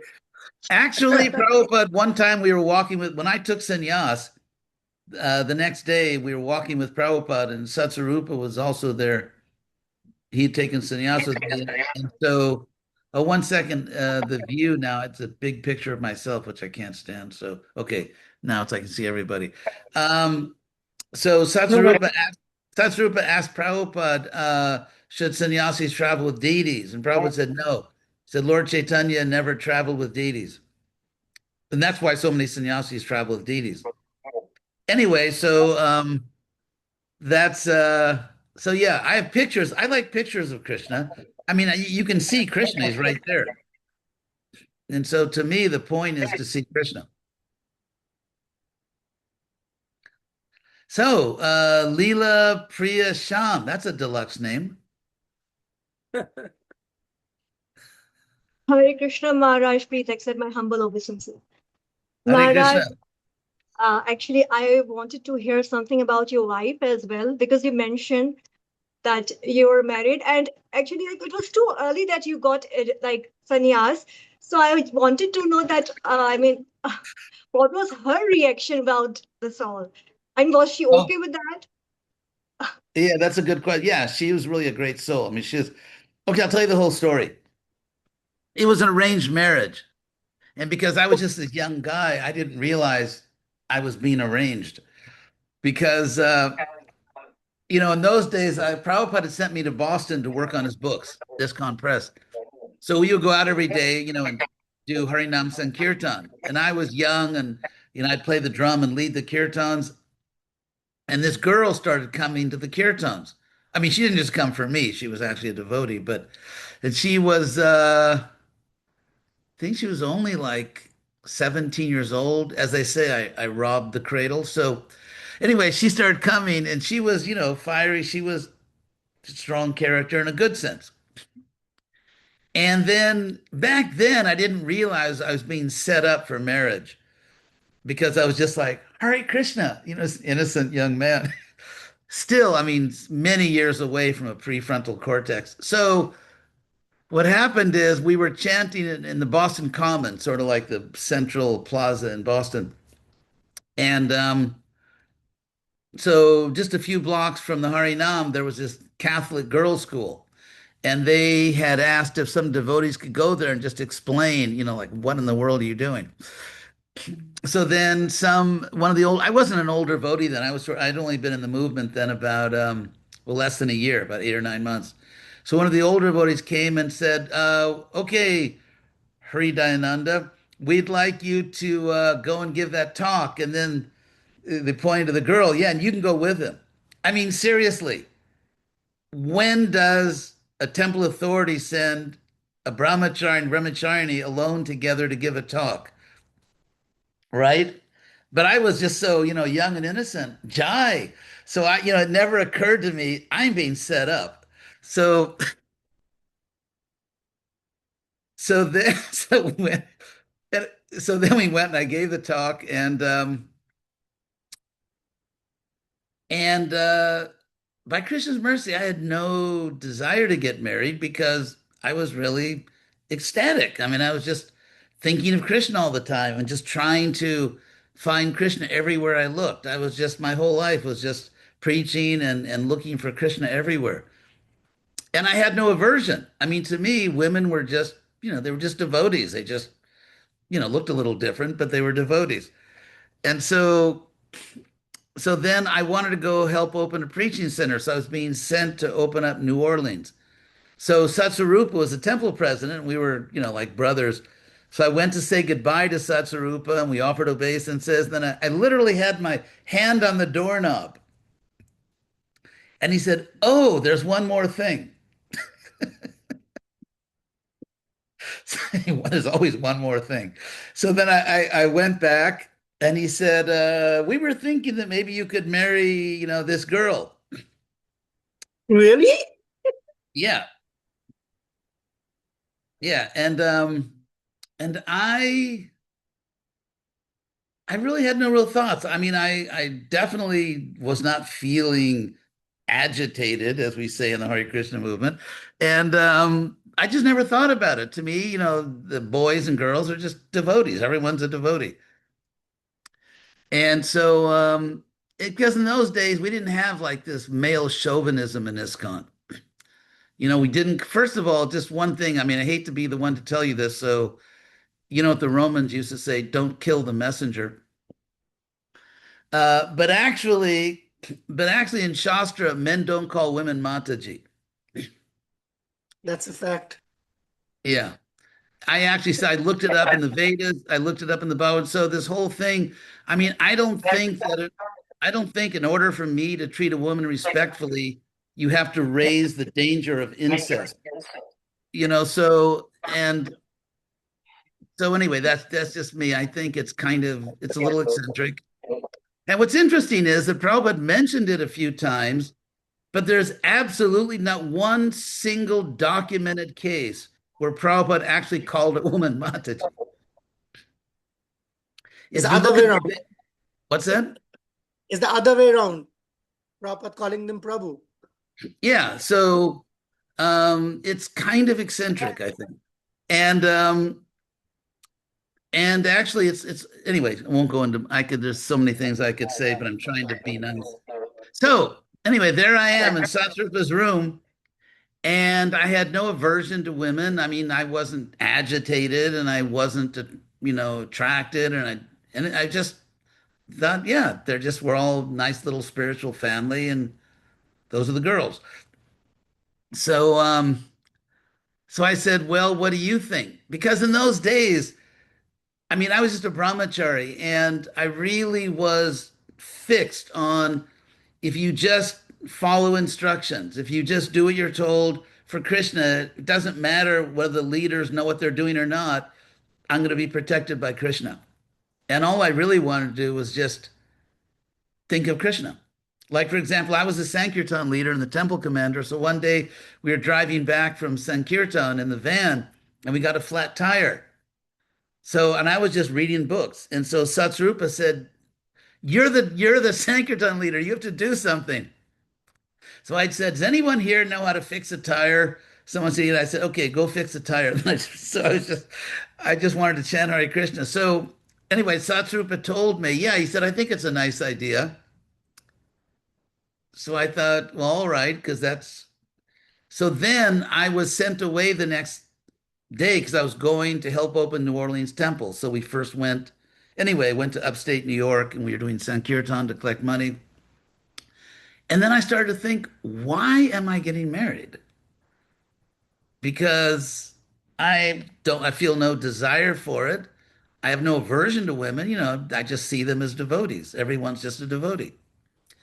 And I was working, there was this couple who were supposed to be the temple president in New Orleans, and they had this marriage. They were always fighting, and it was just, and I thought, oh my God, I need that. Like I need a hole in my head. And so then I said, actually, I don't think I need to get married. So then apparently the word got back to Satsrupa, and through his wife, it got anyway to the people who were managing this. So the next thing I knew, they got the special urgent phone call that I had to return to Boston right away. And so by that time we were in Detroit on our way to New Orleans. I was, flown back to Boston. And I think it was Krishna's arrangement. I think it was Krishna's arrangement because so then I thought, okay, well, I'll get married. So then the girl, Ananga Manjari, she was from a very, very Catholic family. And so her parent, and she was only 17. So her parents wouldn't give permission unless I went to see them. They had to make sure I wasn't, as a Hare Krishna, that was bad enough. I guess they had to make sure I wasn't completely crazy. And so then we went up north of Boston and we went to visit her parents. And it's just a brahmachari. So I actually had to I was sitting in the subway with Ananga. She wasn't initiated yet.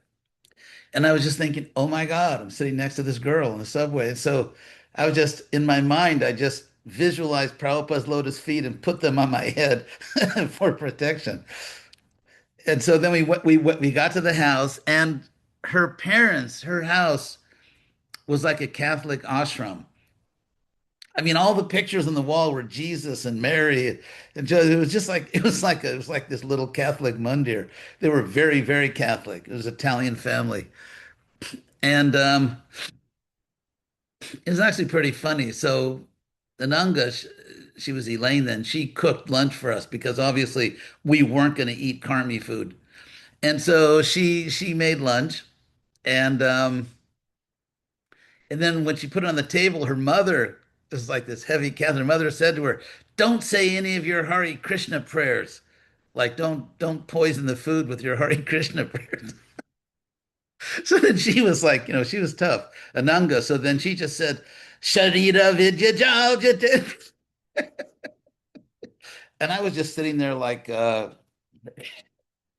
didn't want. So then we had to go to the family church and see the priest and get his blessings to get married. So we went to the Catholic church, and the priest was a nice guy, young guys. He just told us, we believe this and that. And I said, well, that's nice. He said, yeah, all right, if you want to get married. And so that was that. And then we got married because it was the Hare Krishna movement. So you never pay for anything. Like you don't pay for a wedding. So we got married in the Salvation Army. We got married. This we had to get legally married first. We got married in the a warehouse. We went to the Salvation Army in Boston. In this big warehouse, we had to like walk over boxes and everything. There was a space. And then I even had a ring, I think, because you know the house grihastas, they told me bring a ring. So then they married us. Do you accept this person? Do you accept this person? And then they say, then he said, take the hand of the bride. And I almost fell over backwards, you know, because I still had brahmachariitis. And so I thought, oh my God, I realized there was no escape. I realized, so I had to take the hand of the bride, and then I was married. And and I always thought I was very fortunate because I had a really good wife. I mean, she was a really good devotee, and she was a great wife. She was really like devoted to the husband, and um, and I think Krishna gave me a really excellent wife, so that when I realized I wasn't meant for that ashram, that I wouldn't think that, oh, it's because I didn't have a nice wife. I mean, imagine if I would have had a wife who was like, I don't know, a real lemon. You know, I mean, men and women, you know, some men are good husbands and some men are just terrible husbands.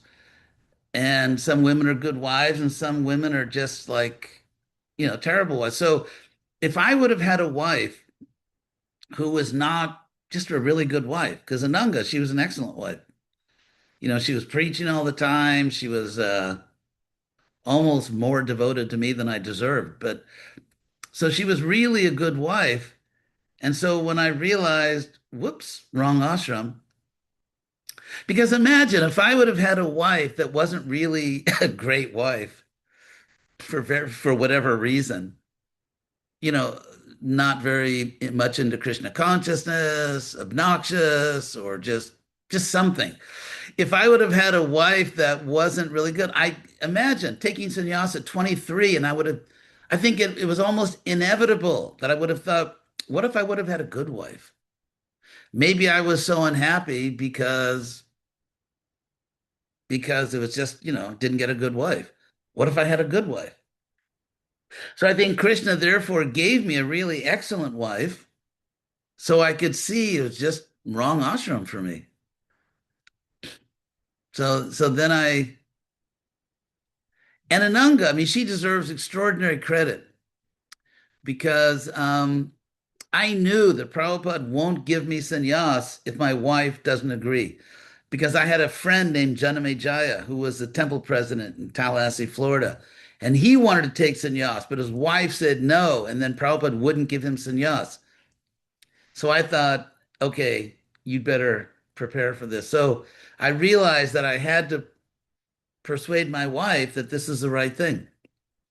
And so we took several days off and we just talked. I mean, really heart to heart, like as souls, as devotees, you know, no diplomacy, no, it was just, we just really opened our hearts to each other. And I told her, you know, that because I just knew I meant to travel around the world and preach. And she was, you know, really good devotee, and she agreed. So then we went into Prabhupada's room, and you know me, my mother always said I'd be a good lawyer, so I had to have an argument to give Prabhupada. I mean, not to argue with Prabhupada, but to make my case. So when I went to see Prabhupada with my wife, and I brought my wife because I knew that she had to agree also. This was in Los Angeles in May 1972. So this is I made a proposal to Prabhupada, or I said that Prabhupada marriage Vivaha Yagya is one of the Vedic sacrifices, and like all Vedic sacrifices, the purpose is to help one advance in Krishna consciousness. And so I said, I think I've gotten the benefit out of this yagya. And now I just want to preach. So then Prabhupada said to my wife, so what do you think? We have different versions. She remembers a little differently. what Prabhupada said, but it's, sort of the same. I mean, she's probably right, but what I remember is that she said to Prabhupada, I just want to be Krishna conscious. And Prabhupada said, you are already Krishna conscious. And then Prabhupada stood up and he came and he actually slapped me on the back. And he said to his secretary, put his name on the list. I mean, we were so innocent back then. I mean, because my wife, by then, maybe she was 18, I was 23. And so I wanted to take care of her. So I gave her $8 for a bus ticket to San Diego because, I mean, we were back then, we couldn't imagine living outside a temple. It was unimaginable. It was just unimaginable. If you're a devotee, you live in a temple. And so I told her, she'd go anywhere in the world she wanted to go, and she wanted to go to San Diego. So the unfortunate thing, it actually cost more than $8. I got the wrong information. So I'd just taken sannyas. She was 18. She had, at the bus station, she had to start collecting money from people just to get her ticket. Those were very different times. I mean, I obviously would do things differently now, what I now know. So, and Krishna rewarded me. I mean, every time I accepted a higher responsibility, I felt like my brain was expanding. And so when I took sannyas, actually, I could see things I couldn't see before in terms of how to preach, how to make a whole country Krishna conscious. And it just, so that's how I took sannyas. And yeah, my wife, she was a great wife, and she was, she's been a good friend to me. So did that answer Leela Priya Shama? You got a deluxe Thank you name. so much, Maharaj. I'm so much impressed and so much inspired with your story, your life story, like from a non-devotee to a devotee, then brahmachari, then in a grahastha ashram for some time, and then sannyas ashram. So, I mean, it's amazing. I would really love to write your biography with me in a book. Thank you so much, Maharaj. It was an amazing, amazing session for me. Thank you so much, Maharaj. Hare Krishna. Thank you. Thank you. Hare Krishna. So, well, maybe we'll end here. I think Maharaj, the devotees are not able to get enough of you. But anyway, like all good things must come to an end. I understand, Maharaj. But yeah, so far I have never in like past 4 months and never saw a session so interactive. Devotees coming questions after questions after questions. Well, my pleasure. It's for me, it's really it's something special because I'm kind of like stuck in the West. And so to see all of you, and in Pakistan, and I really admire devotees who are in Pakistan because of the unusual situation you're in. And so I think I think you're all really heroic devotees of Krishna. So I was happy to do this. So thank you very much. I wish you all the best, and hopefully we'll meet again someday. Yes, Maharaj. Maharaj, just a parting question, only devotees as senior as you would know. It's like question from my side. 2 small questions. Once when Prabhupada would write a letter, and if he's dictating the letter, so far I understand, if he's dictating the letter would also carry the name of the secretary. It's something like that, like SDA. Yeah, right. Yeah, that means like SDA, like he is the one who is written the letter dictated by Prabhupada, right? Yeah. So okay, fine. That's one thing. Back in ancient times when people used to use paper and typewriters, that was a common thing. That was a sort of a common thing that if you had a secretary, the secretary's initials would be there. Yeah, because like the Veda-based carries that thing, so that I was just wanted to have. And just go ahead. Please, Maharaj. I'm sorry. I say Prabhupada never wasted time. So he'd have the letters read to him during his massage. He liked to get a massage every day in the sun. He liked to be in the sun. And so then the secretary, so many times I was with Prabhupada, and he'd hear the letters and give response. Okay, another thing, Maharaj, this is again also has a historical context. I couldn't get a definitive answer which is satisfactory. Uh, there is a conception like in ISKCON. Like, of course, now it has come to the fore. But I was doing a research on Gayatri. I think around 5 or 6 years ago, and we came up with a Gayatri course also, which we like facilitate in Mayapur as part of the DT Worship Ministry. So there's a history to this Gayatri where there is a I would say it is a possibly their perspective is like that Prabhupada gave the first Gayatri initiations in Boston in 68. At least that's what like we read in Sasaru Maharaj. Right, right. But I have a question that I didn't find an answer because the person who could answer me is not in this planet anymore. Kirtanand Swami Maharaj got his sannyas initiation in 1967 at Radha Damodar Temple in Vrindavan. So if that is the case, that being the case, so I would presume that Kirtanand Maharaj got a second initiation. He must have got a Gayatri thread, right?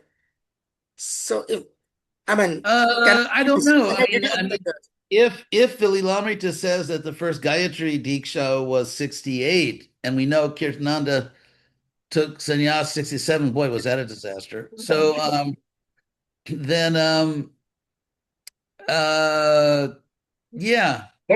I think if you study Prabhupada's life in ISKCON, after forming ISKCON, he's kind of learning on the job because no one has ever done this.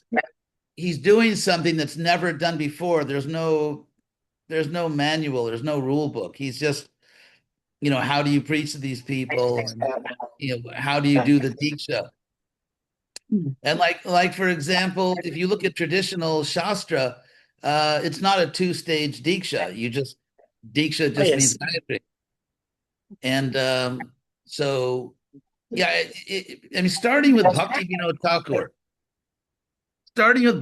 Thakur, and then, of course, Bhakti Siddhanta and Prabhupada, you find these brilliant Nitya Siddha devotees, not only pure devotees, but also really smart. And what they're doing is they're translating an ancient tradition into the modern industrial world. And if you know history, I mean, with the Industrial Revolution and all these things and modernization, I mean, even sociologically, the world became very, very different. For example, just to give one obvious example, did you ever notice that in the Bhagavatam, there's no such thing as a religious institution? No, hasn't. No, there are no religious institutions in the Bhagavatam. There are no religious movements. It's a very different sociology. I mean, there definitely are Vaishnavas and Shaivas or Shaktas or Asuras. But so when Bhakti and if scholars, what scholars have pointed out, I mean, outside scholars, very good ones, is that if you study Lord Chaitanya's movement, one of the striking features of it in the first few centuries after Lord Chaitanya is the extraordinary lack of institutionalization. And I take that as a compliment. Yeah, for the movement. Yeah, because you have all these Nitya Siddha devotees, they don't need to be managed. But what happens is, in a sense, one could argue, just as a historian, that you have all these super Vaishnavas coming down from the spiritual world. Lord Chaitanya brings his army down with him, and they begin this powerful movement, which really transformed India, even according to mundane scholars, especially sort of getting beyond caste consciousness and everything. But then what happens, I believe, as a historian, that at a certain point, when you start to get into maybe the 1700s, let's say, and there's not so much evidence of a strong movement. There are great souls. There's Vishwanath Chakravarti, there's Baladev. There are great devotees, but you don't hear so much about movements. And Scattered. so I think at that point, the lack of institutionalization, because you're also coming into the modern world. I mean, the British are coming to India. The British are in India, and the modern world is starting to come to India. The world is changing dramatically, and a non-institutionalized Gaudiya Vaishnava movement is just becoming sort of Irrelevant. yeah, it's sort of coming apart, and there's nothing. So then when Bhakti Vinod Thakur, his great contribution is he actually brought Lord Chaitanya's movement into the modern world. And part of that meant creating an institution, printing books. Because before that, you get great Vaishnavas, like they'd always done, just sort of maybe sitting in Radha Kund somewhere and just chanting. They didn't. So Bhaktivinoda Thakur brought it into the modern world. Bhakti Siddhanta brought it even farther. But what's interesting is that Bhakti Vinod and Bhakti Siddhanta, especially, because they were on the boundary between non-institution and institution, they're very much aware that an institution is a mixed blessing. And they actually wrote essays. Bhakti Siddhanta even said a religious institution is a necessary evil. And Yes. so the word, but it's necessary. You have to have it. There must be a religious institution. And so I think that in order to really understand how to spread this movement, you have to not only be a faithful devotee and chant your rounds, you have to know something about sociology, and you have to know something about history. And I think what's needed now is to continue the process. That's why I started Krishna West, because ISKCON, it's like whether you are a religious institution or, let's say, or a four-legged mammal, if you can adapt to your environment, you're going to go extinct. That we don't have woolly mammoths anymore, saber-toothed tigers, and we hardly have a Western Hare Krishna movement. And so what's interesting is that, let's say in the Western world, where there's so many, especially in the first world, we have so many devotees from an Indian background, Hindu background, and they tend to be very successful, and they're very good devotees. And so they know that what I'm saying is true, because the reason that the diaspora in America, the Hindu community, is the most successful immigrant community in North America. And the reason for that is, number one, they're very intelligent and they've adapted. And so when I tell them that ISKCON has to adapt, not changing basic principles, but details, superficial things, they agree, because that's what they did. That's why they have the big houses. That's why they have the nice cars. That's why their children go to the good universities, because they did that. So that's the great challenge. If you take this process, beginning with Bhakti Vinod to Bhakti Siddhanta to Prabhupada, the world has changed dramatically.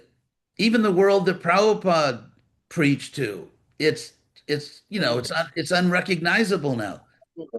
Gone. And so to me, we need devotees to be spiritual scientists, not just sentimental, not just sort of blind. Blind following is very good if you're a Shudra. But if you're not a Shudra, that's not your duty.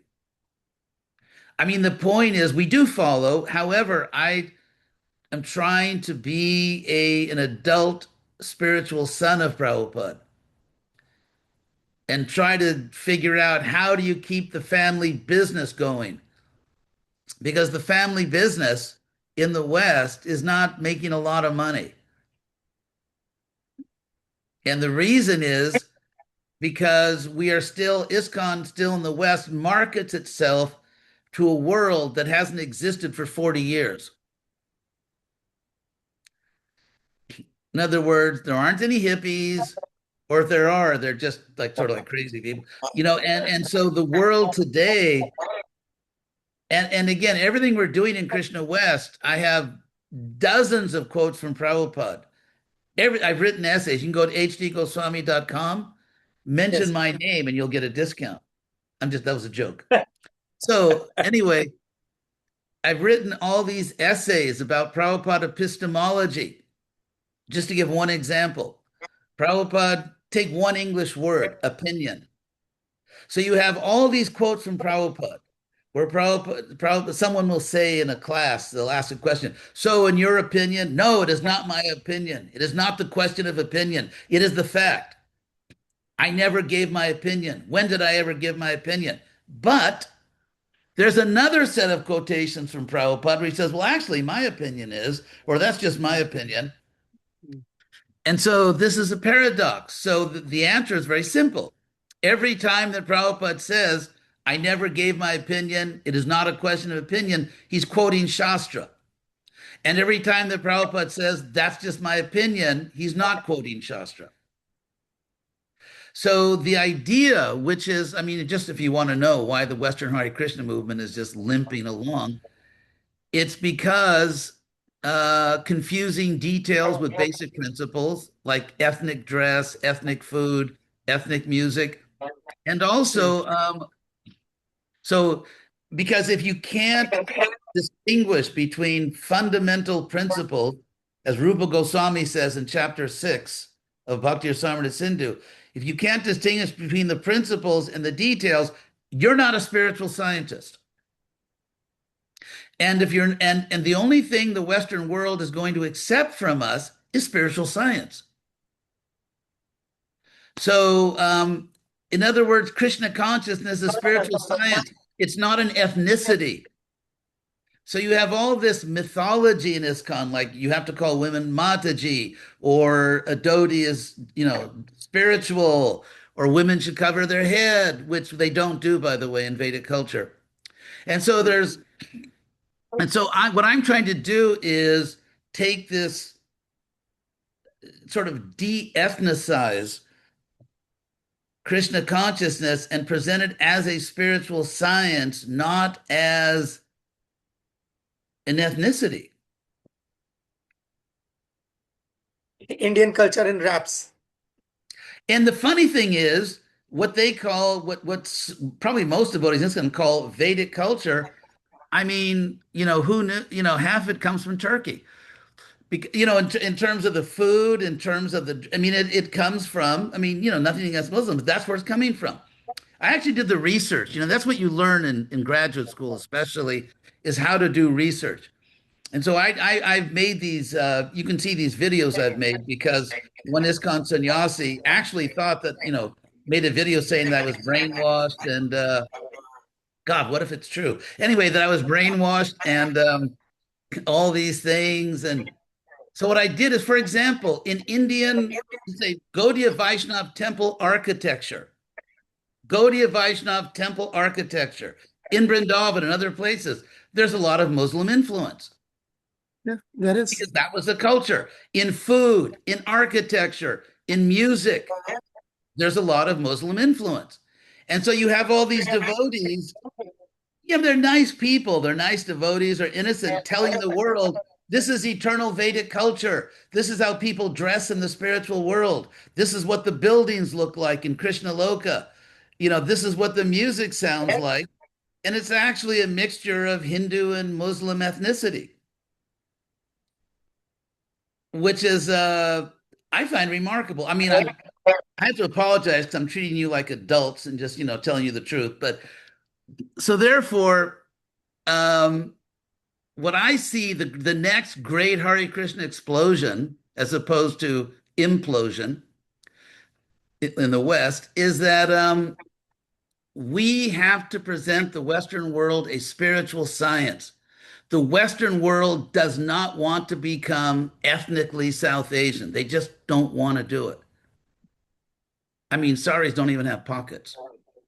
So anyway, so it's so that's what the world will accept from us, a spiritual science. Let's say, God forbid, let's say someone or you have some kind of illness, and there's a medicine that will actually cure you. No one cares where the medicine comes from. It's just like when they had that COVID and India became sort of the pharmacy to the world, sending all these vaccines around. No one cares where it comes from. So if we present a spiritual science, that's what the world will accept. And not just all this. I mean, there's so many things I could tell you, philosophical mistakes also. I'll just go very briefly and then I'll prove to you I really am brainwashed. Krishna says in the Bhagavad Gita, the last verse of chapter 17. I feel like Narada preaching to the Prachetas. Anyway, the last verse of chapter 17, Krishna says, Ashadhaya hutam dattam tapas taptam kritam chajat asarit uchate partha nacha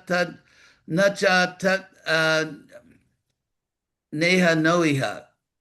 I might have got one syllable wrong. Anyway, Krishna says that any religious activity or spiritual activity you perform, whether it's yajna or tapas or dan, if you don't really believe in what you're doing, it has no effect. It's useless. And Prabhupada translates the word asat, useless. And Krishna says it's useless in this life and in the next life.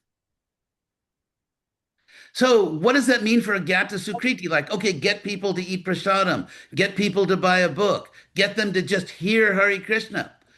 What about Krishna saying that if you don't really believe in it, it's useless? So how does that work? So I'm not rejecting. Not an easily answered question. What's that? Not an easily answered question. Actually, Krishna gave me the answer.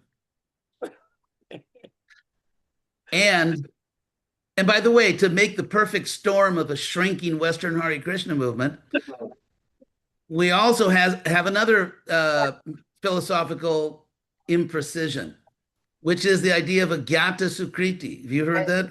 No, not a gift. It's causeless mercy.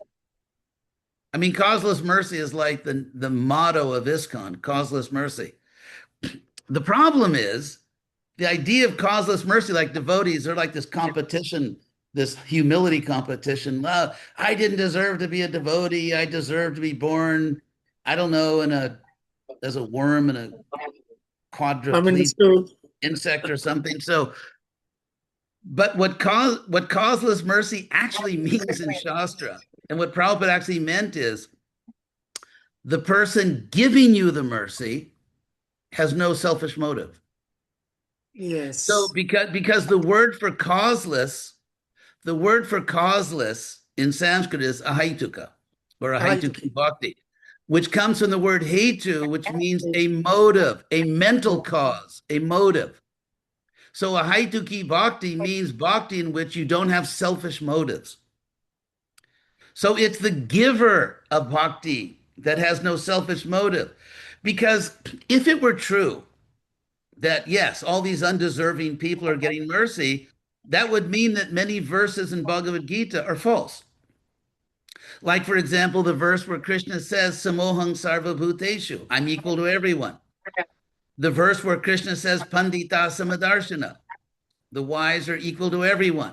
The verse where Krishna says, Samak sarveshu bhuteshu mad bhakting labate param, you achieve the highest bhakti when you are equal to everyone.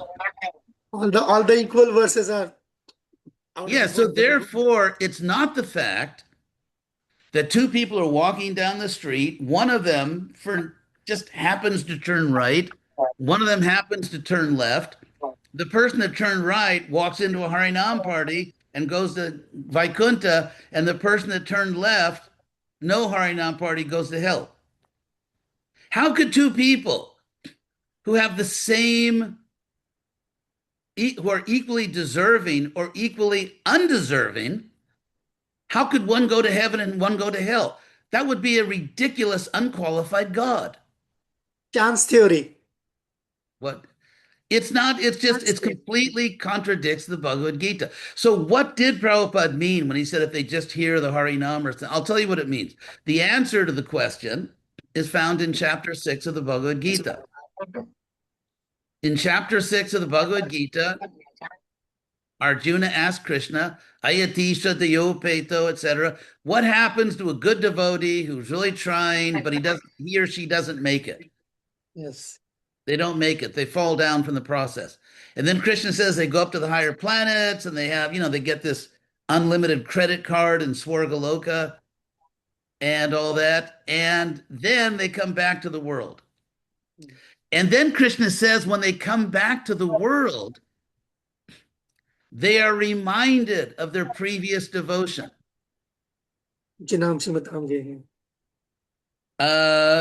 No, that's the other one. I'll read you the verse. Here, I'll read to you right now. And I'll quote Krishna, exactly what Krishna said.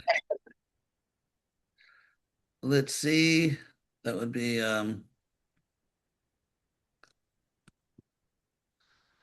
okay. Krishna says they take a nice birth because they were devotees in the past life. And then tatratang buddhi sang yogam labate porvadehikam. The person then revives their buddhi sang yogam, their strong connection with spiritual understanding. Why? Because it's porvadehikam. It's from their past body. The word purva, we still have it in English from Sanskrit in the word previous. Purva is just previous. It's the same word from Sanskrit. So when you let's say meet a devotee and you hear about Krishna, you think this makes sense. That is purva dehika gyan. It's not causeless mercy. And Prabhupada said that. I gave a talk on this to the North American RGB. Prabhupada said all of my disciples were devotees in their past life. And Krishna sent them to get the Sankirtan movement going. And then Krishna makes, then the next verse I want to read you because Krishna is even more emphatic. That's 643, Bhagavad Gita 643. And so again, the person tries to practice Krishna consciousness because of their knowledge from a past life. And then Krishna says, Purvabhyasena tenaiva hriyate yavashopisa. The person is, this is 644. The person is involuntarily sort of drawn into Krishna consciousness. It's like, I can't believe I'm joining the Hare Krishna movement. So, and Krishna says that it is Purvabhyasena tenaiva. It is by their previous practice and by that alone. By that alone. So, I mean, what is there about this that, someone's not getting? So the agyata sukriti means that you don't remember that you were a devotee in the past. And that's why if you just touch a book or get a book, or if you just take prasadam, it revives. Why? Because you were already a devotee. And people who were not already devotees are not just sort of swept off their feet into the Hare Krishna movement. You got to really work hard to get all the nonsense out of their head. They're labor intensive, the ones who weren't devotees in the last. So then Krishna says, Purvabhyasena tenaiva, and then jigyasurapi yogyasi. Again, they want to learn about Krishna consciousness. So that's what it is. So agyata, that causeless mercy, agyata sukriti, it just means that from past life. Or in this life, you can begin in this life. Rupa Goswami says Ado Shadha. Anyway, the reason I'm taking the time to talk to all of you, because, I think you're important, you're devotees, and we desperately need a rational Hare Krishna movement. I mean, okay, since I might as well get myself kicked out of ISKCON once and for all. So the point is that, you know what they say in law enforcement? They say, follow the money trail and you'll find the rat. So the point is that, at least in the West, I don't know about India, I certainly don't know about Pakistan. In India, in the West, for every devotee philosopher, we have probably at least 100 astrologers. And, that's despite the fact that Prabhupada actually said in my presence, I was sitting right next to him, he didn't want a lot of astrology in ISKCON. People care. It's just, and so how much money is spent on temples? Tens of millions of dollars on big temples. How much money on schools? Where is the Gaudiya Vaishnav University? Where's the Gaudiya Vaishnav Seminary? Where are the world-class schools in the Western world? I'll tell you something. In the Western world, intelligent people will respect 100 times more a great school than just a big temple. People aren't interested. They're not interested in big Hindu temples. They're interested, they not, and so therefore, Prabhupada came to the West, or he just started ISKCON to put a head on a headless society. Prabhupada said that the Pancharatrik Vidi, Bhagavad Vidi, the ritual worship and the teaching, but he said they're both needed, but the knowledge is more important. So why would ISKCON spend 100 times or 1,000 times more on rituals than it does on education? And I'm saying that as a member of ISKCON. I'm a faithful servant of Prabhupada. I'm a member of ISKCON, but I think, a movement which is mature, which is not cultish, is capable of self-criticism. In fact, that's why totalitarian governments always end up doing crazy, evil things, because a society which is not capable of self-criticism is going to do stupid things. So, and Krishna, last thing I'll tell you, and then you can all, give me all your rupees. In the Bhagavad Gita, everyone in ISKCON knows the famous verse, right? Tadvidhi pranipatena. It's like the national anthem of ISKCON. Try to learn the truth by approaching a guru. And so what's interesting, as I always say, that verse begins with the Sanskrit word tat, tadvidhi. Tat means that. So if I say to you that you should understand, obviously you're going to say to me, well, what is that? So what is that? And if you want to know what that is, look at the previous verse, 433. And that turns out to be Shreyan Dravyamaya Yagya Jnana Yag. That much better than worshiping me with rituals is worshiping me with knowledge.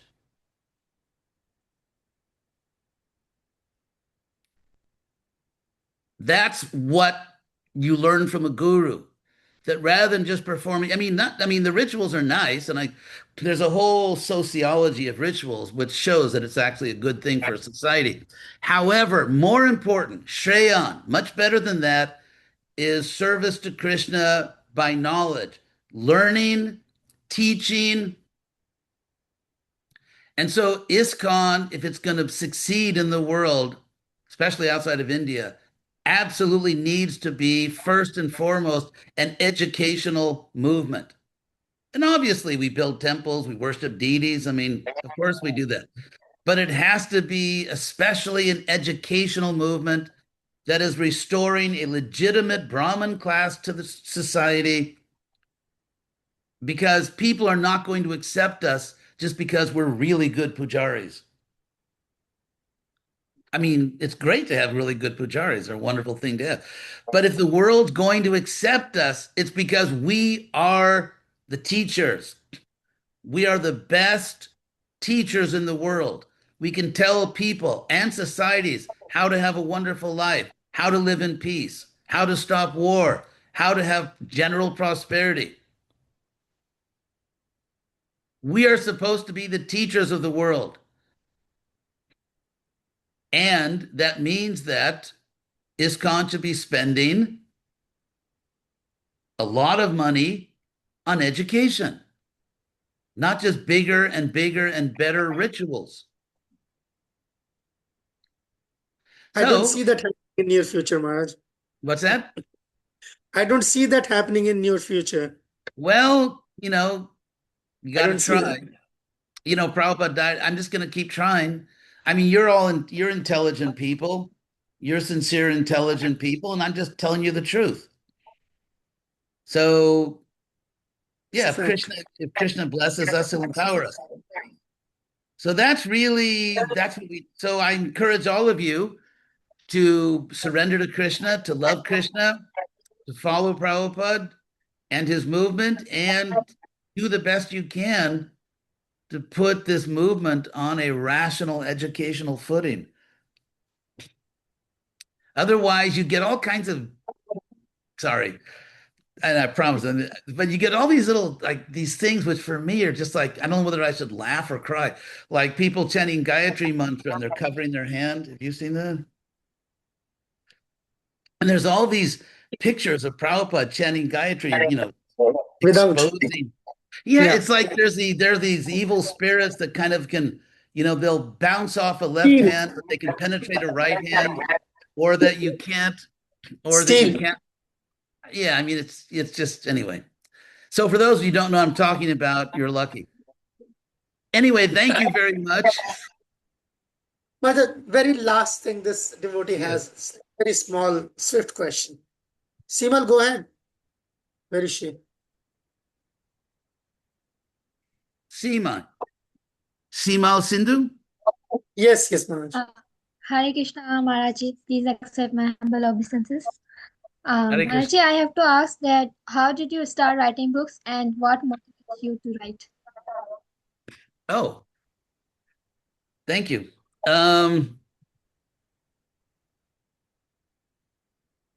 When I joined the movement, I was just at a certain point, after I'd been in the movement a few years, especially I'd say by 1977, especially, and even earlier, 76, I was kind of intellectually starving. Because I read Prabhupada's books as soon as they came out. I'd read Prabhupada's books, immediately.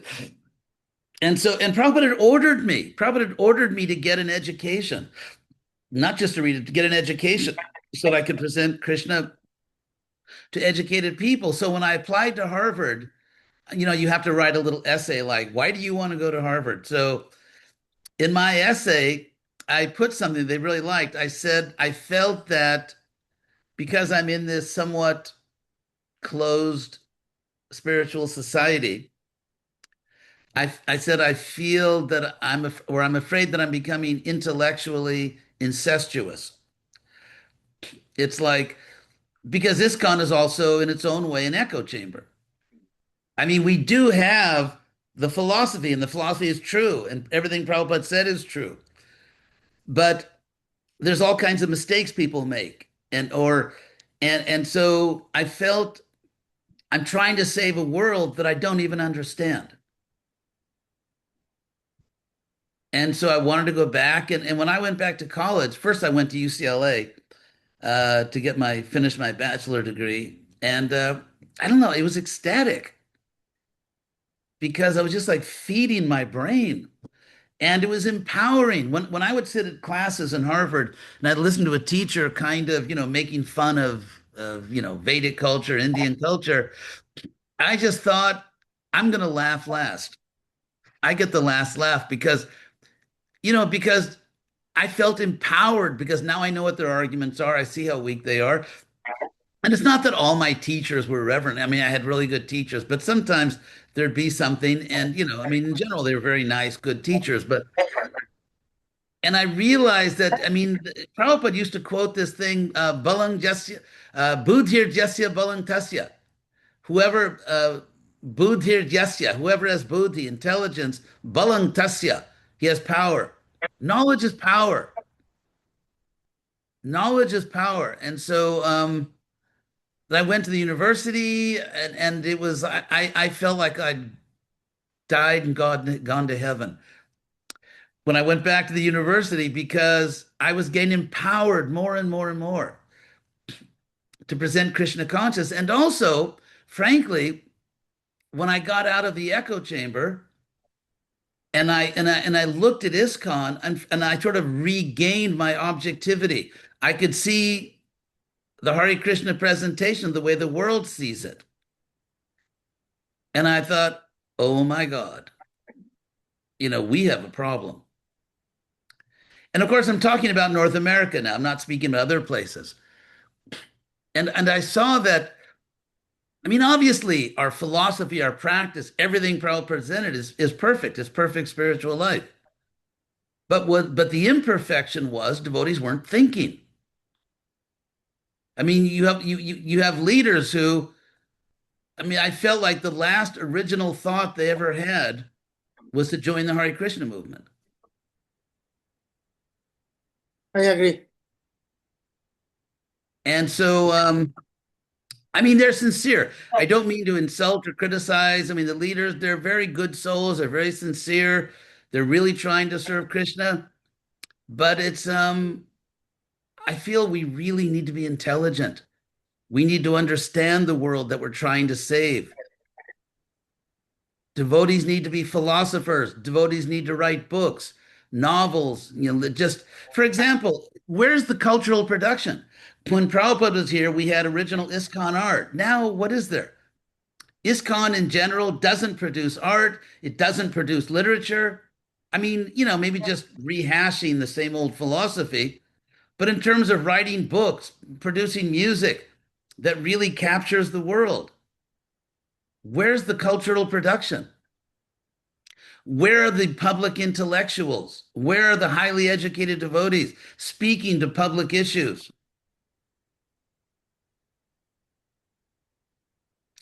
So, anyway, so that's my Western perspective. And of course, I don't live in Pakistan unless I really do, but I've just been hypnotized and I don't know I'm there. But anyway, as far as I know, I don't live in Pakistan. And so, I mean, you're in a special situation. So you're intelligent. You figure it out in your country or in India. And even in India, I've heard from many educated Indians that there's a whole section of the Indian population that we're not reaching as much. Sort of like really educated, professional young people. I mean, obviously we reach a lot of them, but we could reach a lot more of them. So to me, yeah, go ahead. It's the same thing. It's the same thing, Maharaj, what Prabhupada pointed out. As I see in India, it's all about the mass, not the class. Because in order to be heard to the class, you need to have some class in you. So then that's you We cannot should sell be the educators. We should have where are the ISKCON universities? Where are the ISKCON? Where is ISKCON's original cultural production? Producing great music, great art, great everything. I mean, there's something, but it's like if you've been to a Sunday feast play, it's like it's nice. I mean, it's nice and they're sincere. But we should, and Prabhupada even said cultural conquest. So again, I am a loyal, lifelong member of ISKCON. And I will, till the day I leave this world, I'm going to be a faithful servant of Prabhupada and his mission. But I think that, a society must be capable of self-criticism. It's ironically because some people think, oh, it's a cult. The easiest way to show people this is not a cult, show them you're capable of self-criticism. Cults don't criticize themselves. So I think we need a healthy amount of self-criticism.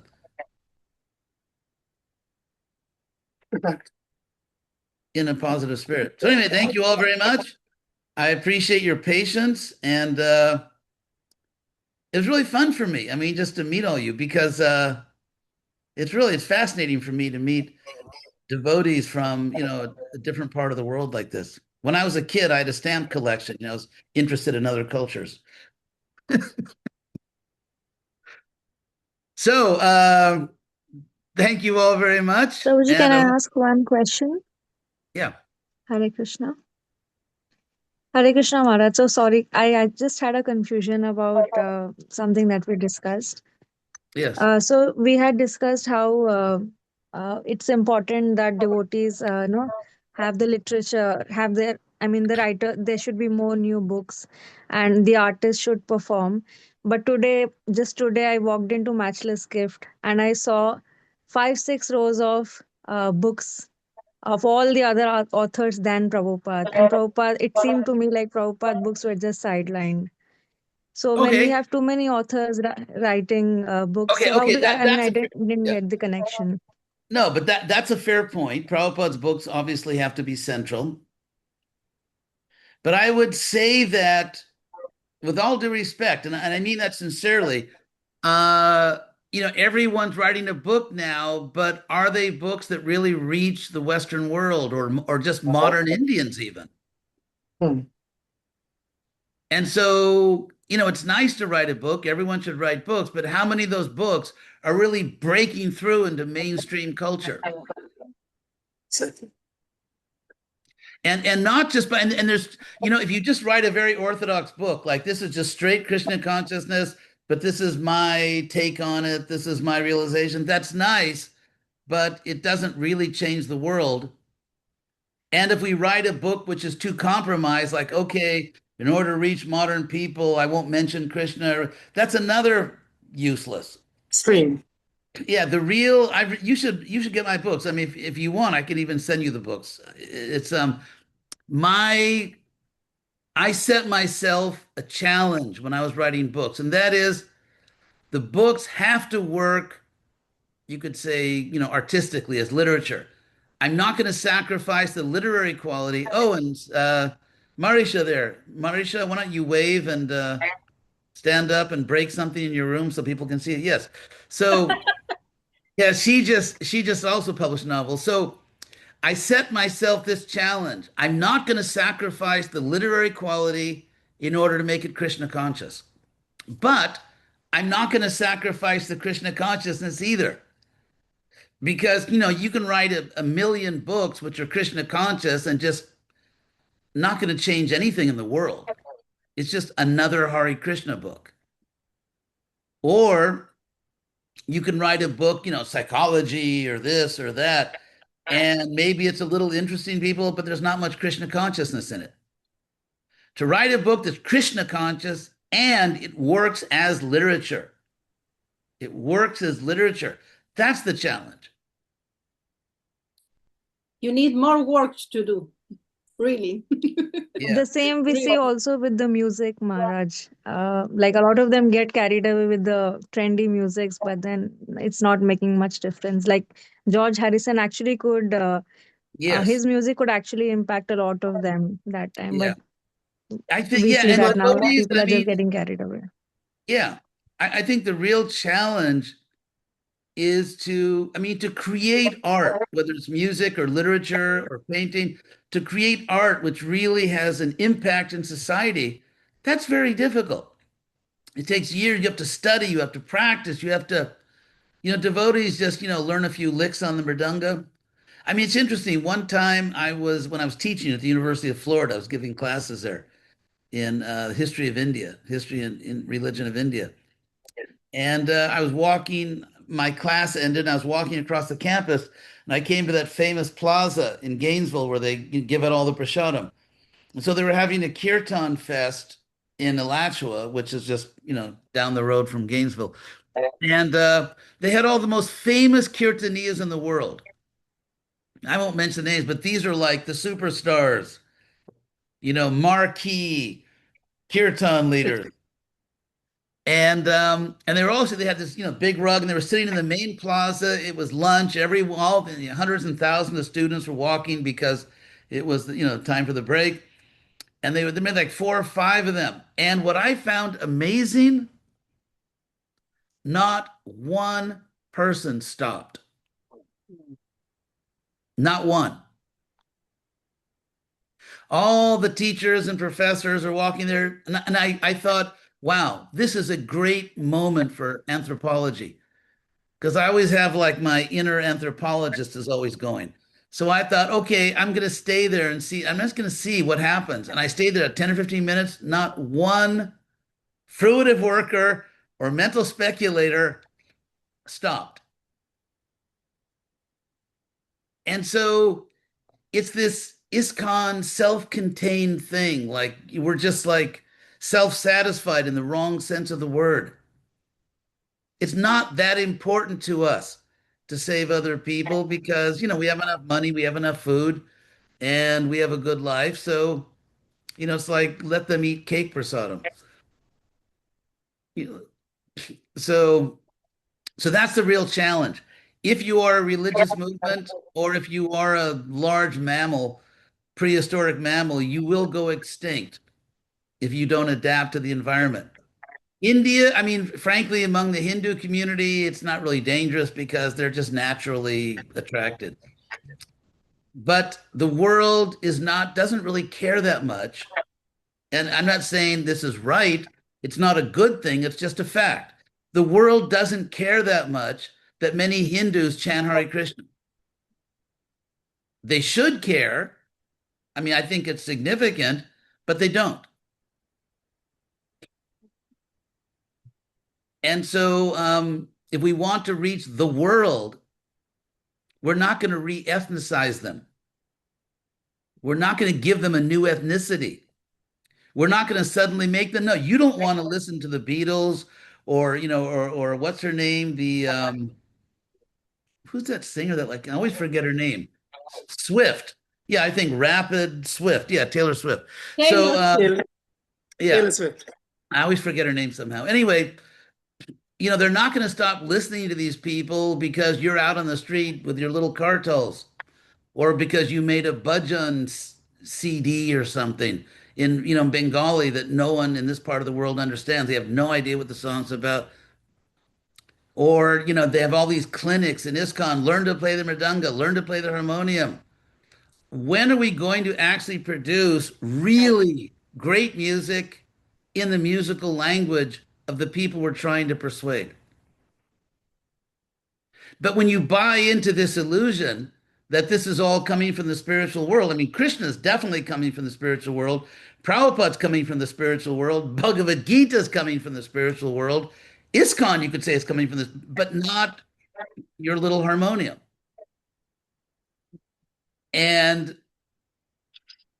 so we have to speak the cultural language of the people. Prabhupada didn't come to America and try to sell books in Bengali or Sanskrit. He spoke English.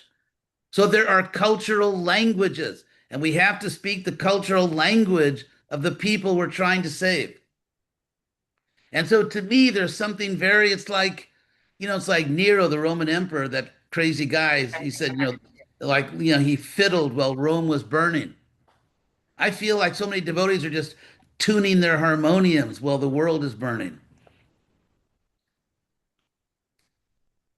And so that's what's really, as you can see, I came from Berkeley. I was, I have my little revolutionary madness inside of me.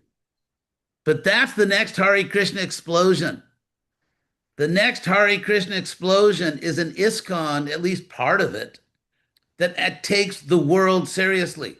We don't take the world that seriously, and they reciprocate. They don't take us that seriously. It's all, there's some justice in that, isn't there? When we really start caring about the world and giving them the spiritual science that Prabhupada gave in a cultural language which they understand, then you'll see a Hare Krishna movement that's, really going somewhere. So if any of you can, please get a visa for America and come and help us. Hare Krishna. Thank you all very much. It was really a pleasure. Hare Krishna, Maharaj. Krishna Priya is coming tomorrow to America. Maybe she can come and assist. Who's coming to America? Our host, Krishna Priya, Oh. is coming after tomorrow. Maybe she. Oh, well, if you're coming, Have your please, darshan. coming Have your where? darshan. Where are you coming to? I don't know, to ask her. I don't know where she's maybe packing her bags. So, but yes, Maharaj, the devotees, they will be very fortunate. We will all be fortunate if we can have your darshan. And your darshan again, Maharaj, to Pakistan and maybe in this forum. Please, Maharaj, thank you so very much. All glories Thank to you all. I had a lot of fun. I hope you weren't too bored. So, No. yeah, It thank was you all extra- very much. And I hope to see you all again soon. Thank you, Maharaj. His Holiness Hridayananda Goswami Maharaj ki jai. All this Yeah. Hare Krishna. Hare Krishna. Thank you so much, Maharaj. Hare Krishna. Namo Pranam. मानना पड़ेगा आप लोगों को 3 घंटे आप लोगों ने मतलब सुना मानना पड़ेगा आप लोगों को स्टैमिना की ये दाद देनी पड़ेगी थैंक यू हरे कृष्णा कल उर्मिला माजी या कल उर्मिला माजी है आई डोंट थिंक महाराज बहुत पहले चले गए। So I am just saying maybe कल उर्मिला माता जी हैं, शायद इतना लंबा नहीं जाएगा। शी इज लाइक वेरी कटोर। इवन अगर आज आप ये देखो ये वाला, ये प्रेजेंटेशन महाराज का 40-45 मिनट में खत्म हो गया, तो उसमें सिर्फ क्वेश्चन आंसर चले हैं। मेरे घड़ी के हिसाब से 8:50, मेरे घड़ी के हिसाब से हाँ, मेरे घड़ी के हिसाब से 8:50 हुए थे, यानी कि 50 मिनट्स। एंड फिर बाद में या thank you, thank you. Hare Krishna. Hare Krishna.